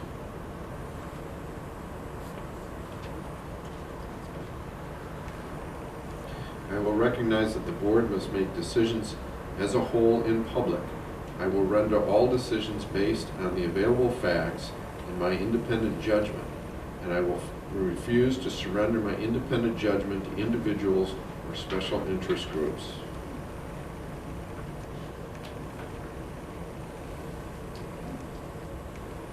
I will avoid being placed in a position of conflict of interest And if such a conflict is unavoidable, I will disclose such interest and abstain from voting on such matters. I will respect the decision and the implementation of the consensus of the board once a decision has been made.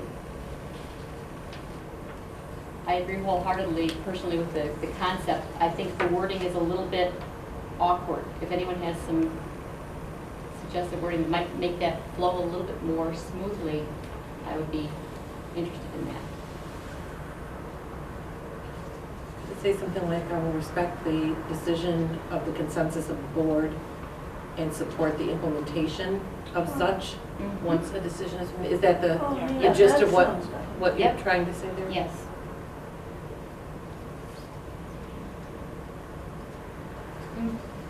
Can't we just take of the consensus out? I will respect the decision of the board.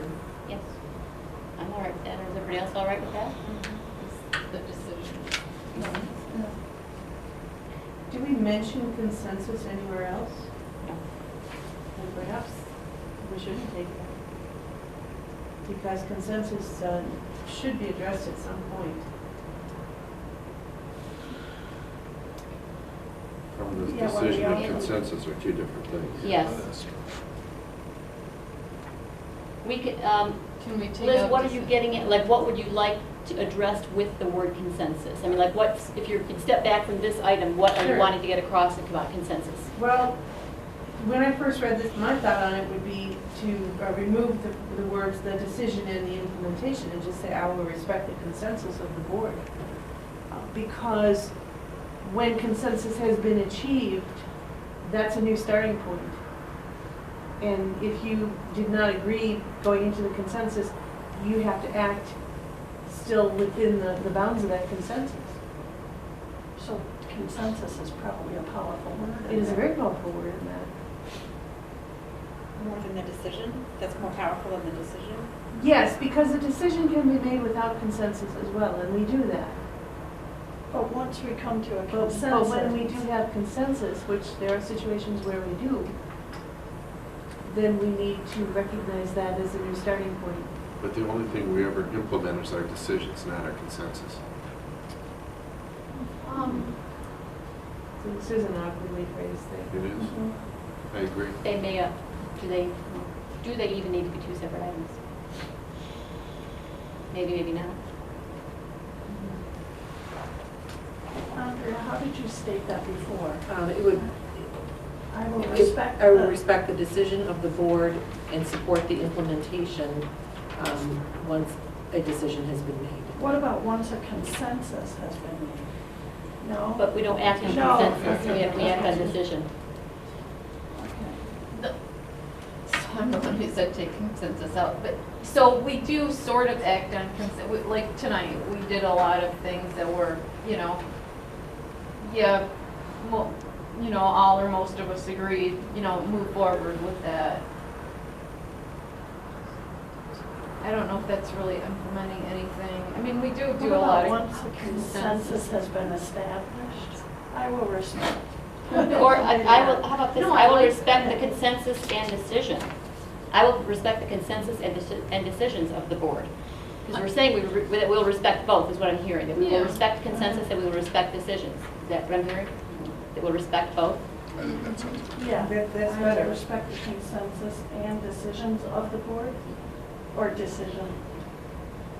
With an S. Decisions of the board.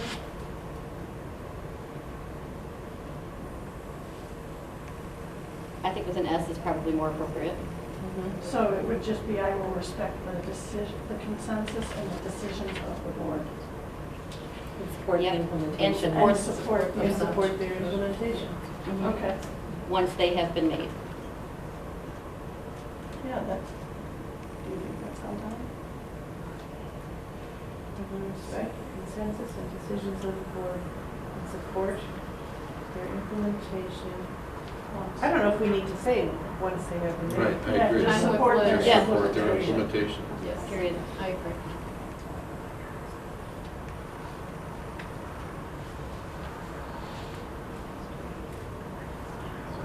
Oh.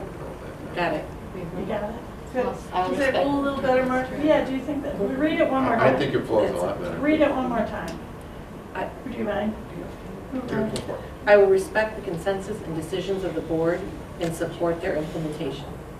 Yeah, I like that. It's a lot less cumbersome. Yep. Same point, but a lot quicker. Ready? Is everyone all right with that? Yeah, I Yeah. think that Okay. sounds good. I will recognize that while I am free to express my personal views, the board president is the spokesperson for the board and the superintendent is the spokesperson for the district. Amen. I will be respectful and listen to all ideas presented to the board, be it from parents, staff, students, community members, other board members, or other stakeholders. I will listen and then refer any person to appropriate personnel.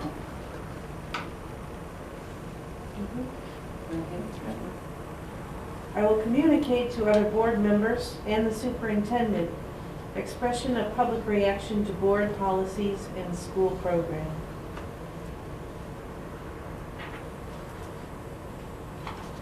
I will exercise caution with communicating between and among board members via electronic communication and will abide by the Open Meetings Act.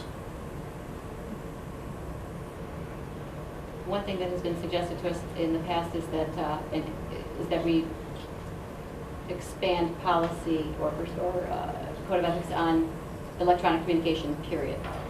And it is such an evolving process because technology is expanding so rapidly, but that's something that we may want to take a look at as a board this year. I think you made a couple of tweaks last year to the board operating procedures with regard to electronic communication, or was it just communication amongst board? We can take a look at that. I think we made a modification last year on that. Yeah. When it says electronic communication, what is that? That's any electronic, does it need to specify, we were in a couple classes and they talked about social media, if you post something and one board member says, great idea, and another board member just comments on it, that could violate, I mean, do we need to say that, or what, should we say social media, or is that covered in electronic communication? I think it's covered in it, and as a board, we need to be cognizant of the fact that is a violation, or that could be a violation of the Open Meetings Act, and be very wary of that. I know we've been cautioned in the past not to use personal Facebook and personal social media to express board business. Livonia Public Schools has Facebook, and it's appropriate there, but because we can get into commenting on, sharing, posting, Groups, etc. Lots of different groups. Right, but we could wind up with a quorum of board doing that, in which case that would be a violation of the Open Meetings Act, and it may or may not even be intentional, but by the time we hit 4 people involved in that, or person A sharing with having a conversation with person B, who shares it with person C, who then may share with person D, there's a quorum. And that's a violation of the Open Meetings Act. So we need to be extremely careful and frankly not use that method of communication amongst one another on anything that the board is going to be deliberating or coming to a decision on. That's If- the distinction. Right. Yes. If it's, we're all going to, several are going to a conference, would we like to share a ride? Yes. I'm going to bring pizza to the meeting tomorrow, who would like to bring a salad? That stuff is totally fine. I don't know, you're making a decision. It's a decision. If it's chocolate cookies, maybe, yeah. So the threshold needs to be, before your fingers hit a typewriter or a keypad in any way, is this something that's going to come to the board for discussion or decision? And if the answer is maybe, then you stop right there. And you bring it to the board for discussion in an open meeting. So you said we need to maybe talk about expanding this. What would we change about this that would expand it? I'm not sure if it's even this or have a whole policy, because this is code of ethics, but it's been suggested that we may want to have a policy on how we handle electronic communication. It wouldn't be bad. Yeah, and we may want to take a look at how other districts have done it already. Yeah, but it's so quickly evolving that Yeah. we need to stay up with it. There's so many different methods of electronic communication Yeah. that we may want to be a little more specific. And we can Mark's always contact, trying to stay up with chat.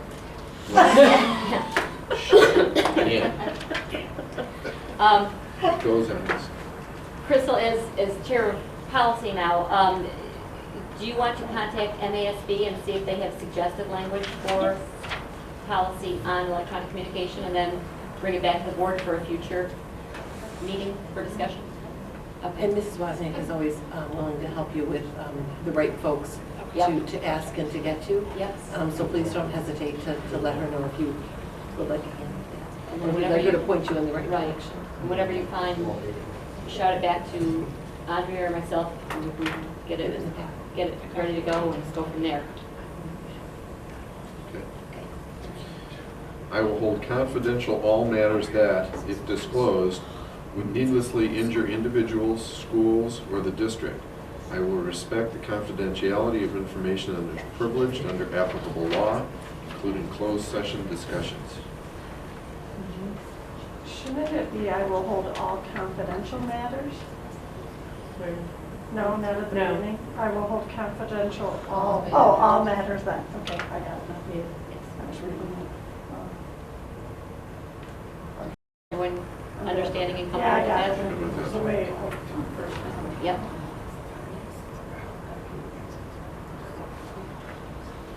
Sorry. I will stay informed about current educational issues by individual study and participation in programs providing needed information. For example, those sponsored by my state and National School Board Association.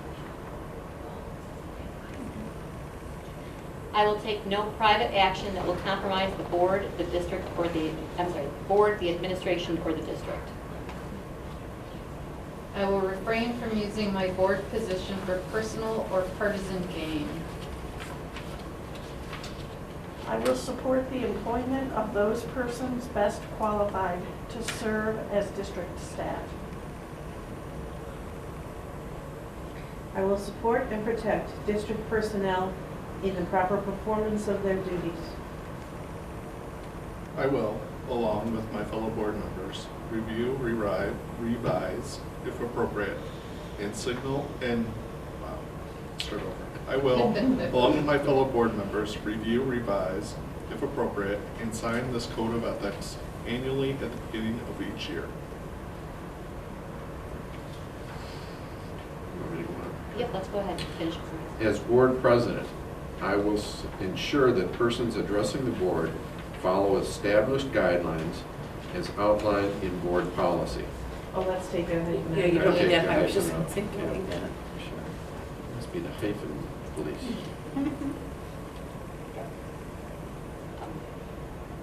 So one thing I noticed when I was looking over this was, and looking over some of our policy over the last few days, was that our policy says that we should ask folks to state their name and address for the record, which I have not been using that language. So I will try to do so. We have a blue slip, and I introduce someone to the podium, but if our policy says so, then I'm going to make an attempt to do that. You know, that's a good point. It's not a report, I'm sorry. Considering that our minutes and everything are generated from the audio, when we Yes. read, we have to read everything Right. verbatim, quite Right. clearly. And that just makes sense. That's another part of that. Right. And it is not a requirement, by the way. It's not a requirement of state law, but we can ask for it so that we have an accurate record. So they can say, I prefer not to give it, and they can Yes, they still can. speak. And yes, you have to allow them to Yes. speak. Yes. Yes, but the big thing is that you can't respond if you don't know who they are. Right. And so, Yeah. Are we working on the blue slide? Are we? Yep, so I Is that have, still in I have process? those changes and ready to bring back to you, yeah. Okay, good. We just put that a little bit on the back Yeah. burner. We're kind of busy. Oh, wait. Yeah. Mine? No, or do you want me to go? Or I don't I will advise persons addressing the board to do so in a respectful manner and not allow inappropriate communication to be directed to the board or the superintendent during board meetings. Should we add in there Cabinet. cabinet members? Or we might Oh, want to no. or we might want to say administration. We have a I'm rebel. sorry, just kidding. Administration would cover whoever's in Covers their- attendance. or- Dan? I wonder if it should say the board or others, because if someone is inappropriate to Oh, Mhm. sure, if there's a, an audience member too, I think that would what is be, it about it? If there- I think that would want to be, we would want to address that. I think Or we should if, leave. if somebody is sitting on the panel to do a discussion like we have plant Moran Cressa people, you wouldn't want them to speak inappropriately to them, so wouldn't it be others, or how?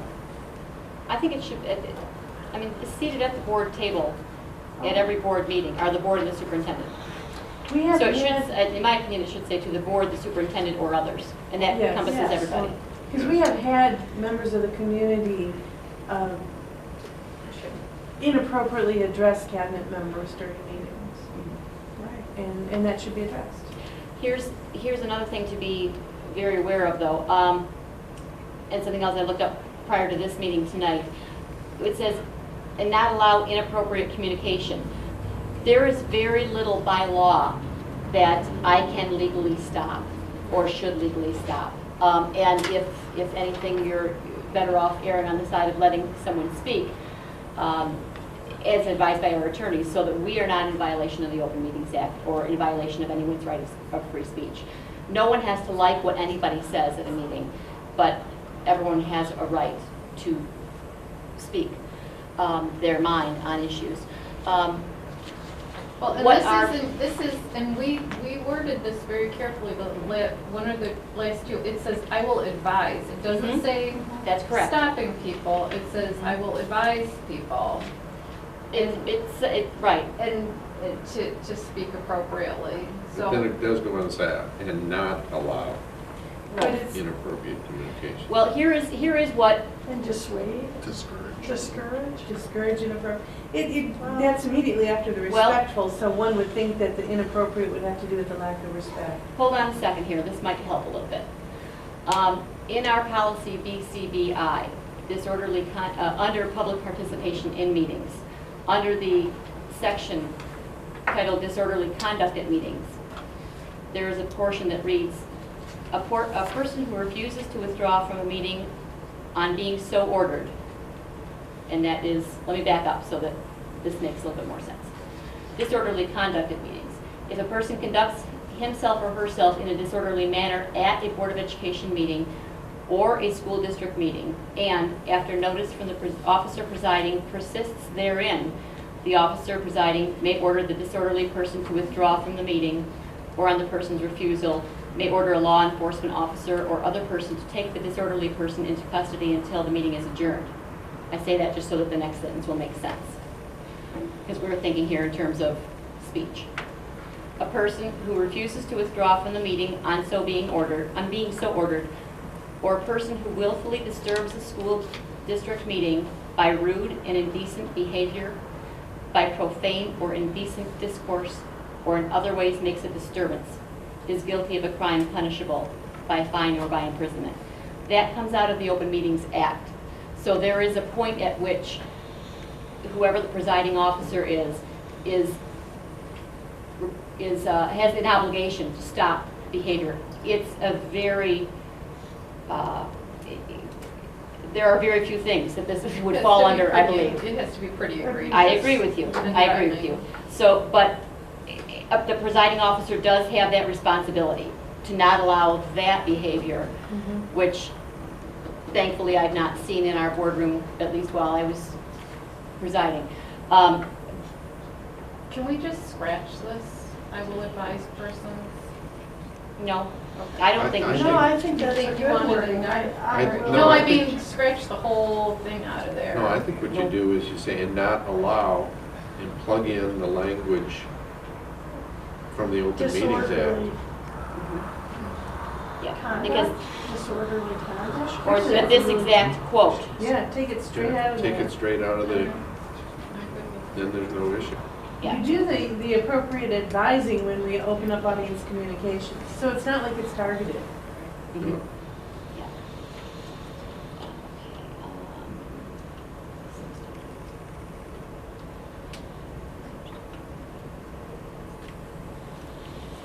Okay.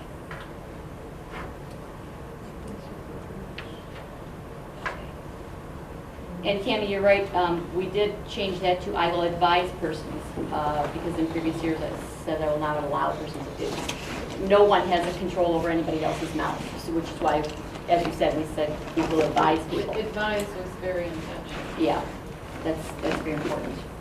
Okay. I can read the next one. Are we ready for the next one? I will ensure that all board members are given an opportunity to express their views. I will work toward building consensus among all board members. Okay. I will follow parliamentary procedure to the extent that it does not conflict with board policy. Does anyone have anything else that they would like to suggest? In the last bullet above as the board president, can't we scratch the if appropriate, revise if appropriate? Scratch if appropriate, Yeah. because it's just kind of assumed. Well, yeah, and it just, yeah.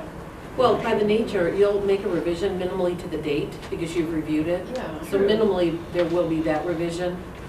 Yeah. Even if you change nothing, none of the That wording is a or revise, anything right? else, you would change So the we could date. take out if appropriate, is that what you're Yeah. saying? I don't remember ever not revising. No, because it doesn't matter how many times we read it, we're gonna find a grammatical error. There's gonna be a hyphen or something that we got. We could either do that, or we could change it to say, make necessary revisions, or just leave it as revised. Just leave it. If Take it out follows. review and review, revise, and sign this code. Okay. I'm all right with that. Is everyone else okay with that? Oh, I just had a quick question. Yes. When we did our LPS governance work, one of the things that came up with a lot of votes was these personal advocates for the good work of the district. When it says I will focus board action, but that maybe is talking more about board action, I don't know if it's appropriate to stick that in there and just say I will be a good personal advocate for the good work of the district. I like that. I do too. Especially with regard to the work we've been doing lately. Right. But, I don't know if it goes in with that one or if Goes it's right in there. Actually, I think I love it's, that word. I love yeah, that I think phrase. it's a standalone. Separate. Yeah, that's a good one. Can you And it's repeat? positive. Which- Be personal advocates Yeah. for the good work of the district. That was not my suggestion, it was one of yours. I will read it again, Krista. Be personal advocates for the good work of the district. Yeah, which one do you pick? I would write it, I would phrase it in the singular because these are all I will statements. Yeah. So I will be a personal advocate for the good work of this district. Is that how you have it phrased? Could you, where would you like Jill to Yeah, where place would you that? place it? Right at the top. I think so, honestly, I mean, really. How about under the first one? Yeah. Under the The first first one is pretty, The first one Yeah, is, yeah. pretty. yeah, about the children, making good Right, decisions right, on yeah. behalf, and then second on the Yeah. list. Yeah. Okay. Can I answer a couple questions? Yes, Are absolutely. you done? I'm sorry. No. Can we, in the first one, I don't know if we're missing anything in the, I know we've talked about it before, but in the race, color, national origin. We typically run that by our attorneys each year and make sure that we are Not consistent. missing it, because there's a couple things with the Yeah. LG, But I think we're, gendered, yeah. right. We don't have anything, and I don't want to miss that if we should be having. that. let's check with Gary and just make sure that we are consistent with state law and so forth and where we are right now. Sure, make sure Okay. we That's a good call. have everybody, and have the current and appropriate terms in Yep. there. And so what we were advised this fall when I went to our conference was that currently that is under advisement right now by the courts in whether or not the terminology that states individual needs of all children regardless of their, and where it says sex, whether or not that is an overarching term for gender or gender identification. Okay. And what the suggestion was is that prior to districts changing their policy, that they allow the courts to weigh in on that. It does not preclude a board from making a determination to change that, but at that point in time, that was what was shared. I'd be happy to check back in, but that was an expert attorney in that field that was following the current court cases, and whether or not that is intended to be under that same purview. However, it does not preclude a board from deciding to add that But that was the recommendation at the time. That was in late September when I attended. If And I that's can the definitely keep you recommendation, posted. I just don't want to be. It's a great question, yeah. Violation. Well, Yeah. or, yeah. Or just. Let's keep our eye on that, Yeah, I can, Yeah. okay, as we have for lots of reasons.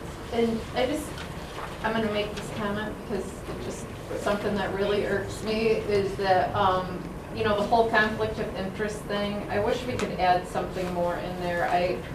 It bothers me a lot Which when. I don't know where When there's very minimal conflict of interest in one of us abstains from voting, and I don't think everybody agrees with me, but we go way above and beyond abstaining for conflict of interest, and I don't know, I would like to see us change the wording to allow us, not allow us, but so that we are more reflective of the actual rules than going overboard like we do. I don't know what you mean by going overboard. I Because- don't think we're going overboard. I don't either. We do, if you look in in one of the classes that we had, it is our obligation to vote on things, and for some of the conflict of interest things that we abstain on, they're very minimal and would not be considered in the legislation as a conflict of interest. And we err on the side of caution. And we err on the Yeah. side of caution. And I think that's a good thing. Okay, Yeah, I well, don't that's, know. I said not everybody agrees Yeah, I with think me. that's a good thing. I think you want to err on the side of caution. If it were, you'd rather want to let people know. I don't, there's nothing wrong with letting people know Right. Okay. that there's, you know, people can state that, but, It may and I have- think it's good if they state that there's a family member or something, Mhm. but my issue is abstaining from the vote. I think it depends on the vote. I think anything needs to be taken on a case-by-case basis. Yeah, I'm I just Yeah. throwing it out there, because it's one of my little pet peeves, so. And like I said, I know not everybody Does agrees. that happen often? Yeah, Well, and a couple times a year it happens. in our class, didn't they say it's also the appearance of conflict of interest? It's not only if you actually do have a conflict. Didn't they say that in that class, the law class that we took? It's also the appearance of, We have, anybody could in challenge. the legal field, we have to avoid even the appearance of That's, I impropriety. think, Right. that's what I think I Exactly. said. And even if there's no conflict, if it looks like there is, you have to avoid it. Now, that's not to say that all attorneys do, but the good ones do. I think it gives you more credibility if you do. Sure. Like I said, I think you can put it out there, what the, if possible conflicts are, and let it be known without necessarily needing to abstain from the vote, but that's my soapbox. Not everybody. I do have one other thing I would like to add, since we established our board operating procedures a couple years ago. I would like to add, I will follow established board operating procedures. Is that in there? It is only in here in terms of requesting additional information, under the about fifth bullet point or so. Yeah. I will study the material in the board and follow established board operating procedures. Right, for additional information prior to each board meeting. That's addressing one specific area of the board operating procedures as it pertains to board information.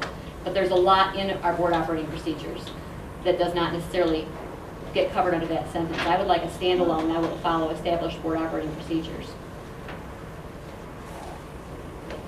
I agree. So would I you agree. put that above that statement and then that statement after? It doesn't matter to me where we put it, as long as it's in there. Where do you I think suggest? I would say above that one, only because then you're gonna talk about, you're gonna come prepared and follow additional information. Yep, makes sense. And just specific. Yep.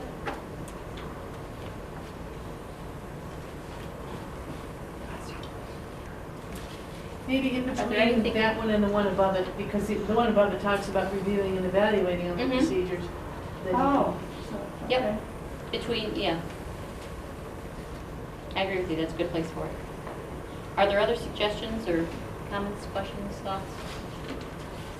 I think it looks good.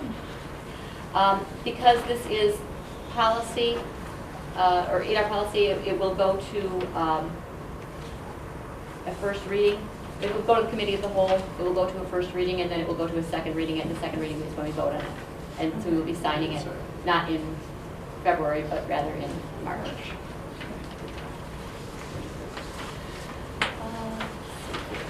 And Jill's gonna make a big giant. Yep, would you like to giant one to be signed?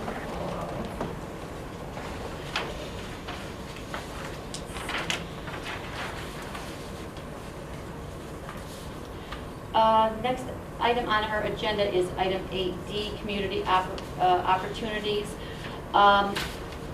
Bill Joyner had a conversation with me this past week and indicated an interest in putting together a committee that would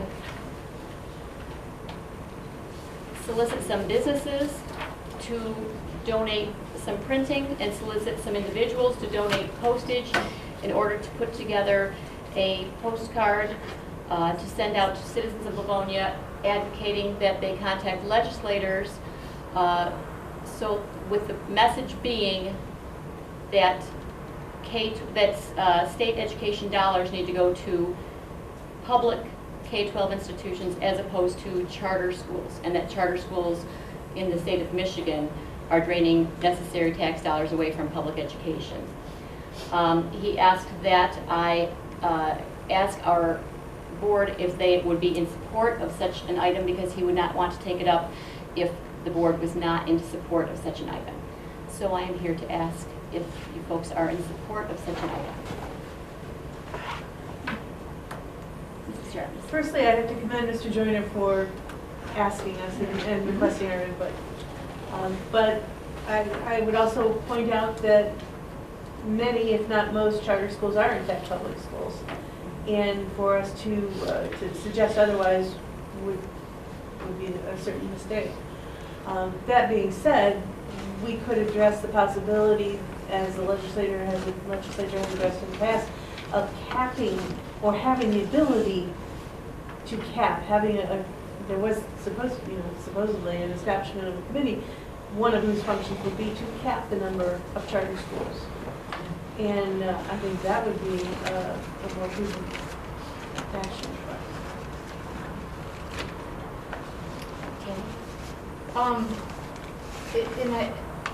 Depending on how that was worded, I think just a blanket statement that charter schools are draining money, it's a lack of understanding of public school funding.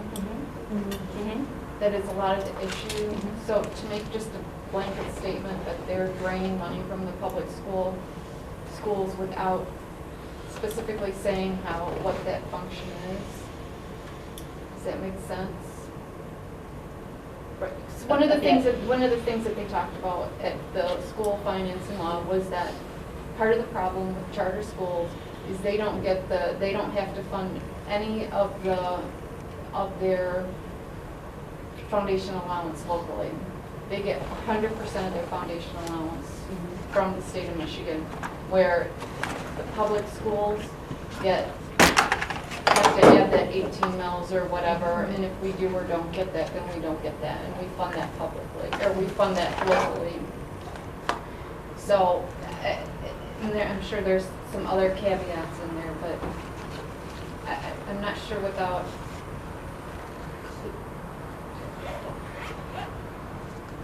I don't mind if the charter schools get funding from the state aid, from the school aid fund, as long as the state recognizes that and makes the school aid fund big enough to accommodate it. That's a big statement. Yes. They keep taking more slices of the pie, but they don't make the pie any bigger. So everybody's slice gets a little smaller, or a lot smaller. So the question is he asking us if we want to partner up, or how? He's asking if he would have our support in doing so. My thought is just a postcard going out, I don't think will capture the complexity of school funding, and exactly if somebody off the street is getting this postcard and says, call your senator, I'm not sure that would be the most effective way to get through to our, we're going to clog their phone lines without being able to articulate clearly exactly what we as a school district are demanding and are requesting, as opposed to something that is more targeted, I guess. If we're gonna advocate on behalf of the students, I would like it to be something that's more targeted as opposed to just a blanket postcard, here, call your senator and say one piece of information. I guess that's my concern, is that it's just it's so complex. I think it would be hard to. Wouldn't it be better to put run on a post. school, I know they've done this before, how our schools are funded, they don't usually get very much turnout. for Well, that. But I'm Mrs. Opus, go right ahead. Fill us in. Well, we did have, of course, that's always a desire, is to have folks understand, because I truly believe when people understand it, then they become advocates. sure. And so I think we had a very, very informative opportunity for folks in October, and we did have a number of people take advantage of it. We partnered with 3 neighboring districts. We had some expert speakers on that topic, and one of the things we also created was the takeaway card, the takeaway action card with some bullets and information. That was going to be part of my clarifying question, is the desire to get to inform or promote advocacy, or both, and then I think that helps hone a message. Because one piece is to inform about a very complex issue, which is very important. And I'm always appreciative when our greater community is interested in helping us do that. So I think that's a really, really important work. The second piece is the advocacy piece, which asks you to take that information and then be able to articulate what you're asking for. And so in that piece, I think one of the things, it sounds like one of the pieces is adequate funding, adequate funding for public education. And one of the things, that I just recently shared with you is information on the group that is forming, both the combined group with regard to business leaders, community leaders, and educators, studying the adequate funding in public schools in Michigan as a follow-up from the adequacy study that was completed. And so I began to think about, are there any connections there as far as sharing information about that work, which I think will be very impactful, which I hope will be very impactful, as part of that inform side. Because I think from there, we will have a clearer picture on short and long-term solutions for which we're advocating. So long-term solutions are looking at the basic structure of how we fund schools, which is significant and extraordinarily complex. Some of the short-term pieces are the pieces that we dealt with, for instance, this fall in Wayne County with regard to the request for the enhancement millage. So I do think that there's a piece of informing, and if that's one element, then I think it's important to break down that complex topic, as we tried to do at the advocacy forum in the fall, and be able to break that down to some meaningful chunks. And then the second piece is the advocacy piece, and you really, I think, do have to determine the message you're trying to send so that it is a cohesive message coming from a community that cares about the well-being of their students. Yeah, I think we just went to that conference, and I really liked the way the speakers spoke about school funding at, you're at 10,000 feet. Mm-hmm. If there was some type of I wish there was for lack of a better term, how schools work for dummies, okay? Mm-hmm. Like that little booklet, Mm-hmm. where they could really hash out the different funds, the different things that happen for the John Q. public, just to understand, because I just don't think they understand it, because it gets too complex. Because even me sitting there, I was like, he kept talking, and as he kept talking, I was getting more flooded with information, which Sure. further confused me. Right. So I really kind of walked out of there confused. Trying to figure out the pieces, but if there was some type of way to really dummy it down for people on a real basic level, I think that's what the public really needs, to kind of figure that out before you send to your legislators, because I don't think the John Q. public really understands why you're contacting your legislator or how it all works. Sure. I think it's great that Bill personally wants to spur more accountability in charter system, school system, as a private citizen. I think our goals are necessary, as a board might be a little different. It's, for us, it's adequate funding. It's to meet the needs of our students. And, you know, that's, I think, ultimately where, in the legislative side, that's kind of where I fall. Thank you. Tammy? So I guess one of the things I need clarified is if Bill wants to send out a postcard that his group puts together, and are we okay with it or not? Or are we sending out, are we preparing the postcard or saying what's on the postcard, and then he's gonna fund it? Do you see where my difference is? I do, and I'm not, okay, go ahead. Because I think there's a big difference there on who the message is coming from, and how it's worded and what kind of control we have over it. So I think when we talk about it, if we just say, yep, Bill, we think that's a great idea, go ahead and send that out. It has our name, you know, it has our, Does it have our name? No, Well, it does or it would, doesn't it would really. not, but do you understand what I'm saying? Sure. Well, I don't know, would he put supported by the, He may. I mean, knowing Bill, it will have supported by the LPS school board. So I would like to, you know, yeah, I think there's a little clarification there that, I mean, bless his heart. I mean, it's, His intentions are but Sure, advocacy is a Yeah, huge, yes. huge important piece. Yes. we have to be, we need to be really Proactive. careful about the message that we send out. And yeah, wouldn't it be great if we had 50,000 people write their legislators in a 2-week time span? Tell them, they kind of stick with public education funding, but, you know, that'd be great. I think Dan's right on the money. Bill's a great guy.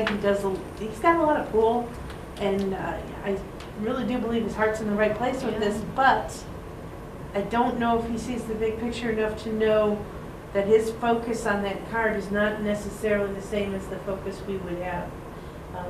I think that having I would rather send out 500 postcards encouraging our legislators to pay attention to the results of the adequacy funding study and to act on that than to even bother with charter schools. Fund public education for what that's worth. That, I think, is what the message has to be. I know that he's on his thing for charter schools now, and, you know, bless his heart, let him run with that. But that's just, That's one. it's just the smallest part of it, and there's this whole big issue that I'd rather, It's like when that they- needs to be focused on. It's a little like when they were talking at the finance, the morning session, when they talked about, people want to talk about the lottery. Mhm. Oh, The yes. lottery money was supposed to go there, Yeah, but the lottery is such a small portion right. of the school aid fund, but people are so focused on that. It's what That they know. we need to get the money from the lottery in there. It doesn't make a hill of beans difference.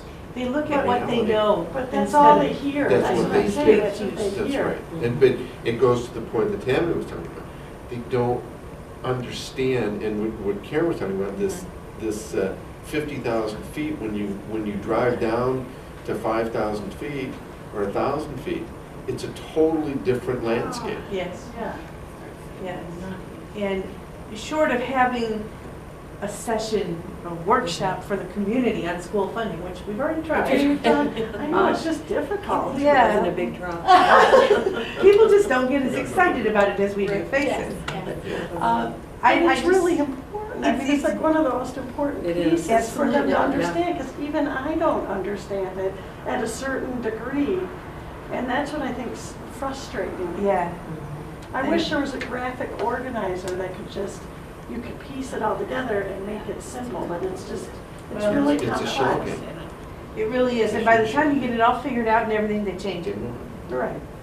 So, I don't know. We didn't answer your question. Yeah, we did. I think we need more Yeah, last information, I time. think Yeah, is. I think that's the From what I'm hearing, we would need more information on what the content of the postcard is going to be. And from what I'm hearing, He wants to we focus on would charter. like it to be more of a broad picture of how, of adequately funding public education. Right. We don't need to target charter schools. Of which charter schools are one piece, but there are many other important pieces also. I would think so. And there's a lot about charter schools that we could address, but we I don't need to think do that's the that. We don't need focus. to go there. So am I hearing correctly that we would need more info on what the content of the postcard is and that our push would be for adequate funding for public education? I would think so. Yeah. Are these websites still good, this Tri-County Alliance, Yes. Take Action, and Yes, those types of CRC.MIS? yes. So maybe referring them to somewhere that is education, you know? Sure. No. Okay. Alrighty. I think that's everything. It's been a very full evening. Does anyone have anything else to add this evening? No? Alrighty. Wake Seeing up, none. Steve. I know, is the, See, are now you we're- guys still yeah. alive over there? Oh, yes. Oh, good. Poor Seeing kid. none, we are at the end of our agenda. We are now adjourned. Thank you very much, folks. I do have to say, at the funding session that we were at, I got to sit next to Allison. And it was so Oh, funny yes. because they'd be saying, and if you look at your federal form, this and this, and she whipped it up on the phone. She's like, for us, it's this much. That's awesome. It was great. It was like having Awesome, real-time Allison. numbers. It was awesome. Next school funding forum. Let's see So, next. is there anybody on the cabinet who's trying to reach me? My number is, I need that. but I know what Jill will have to. Right behind you. Okay. To use the cell number, not the home number. Okay.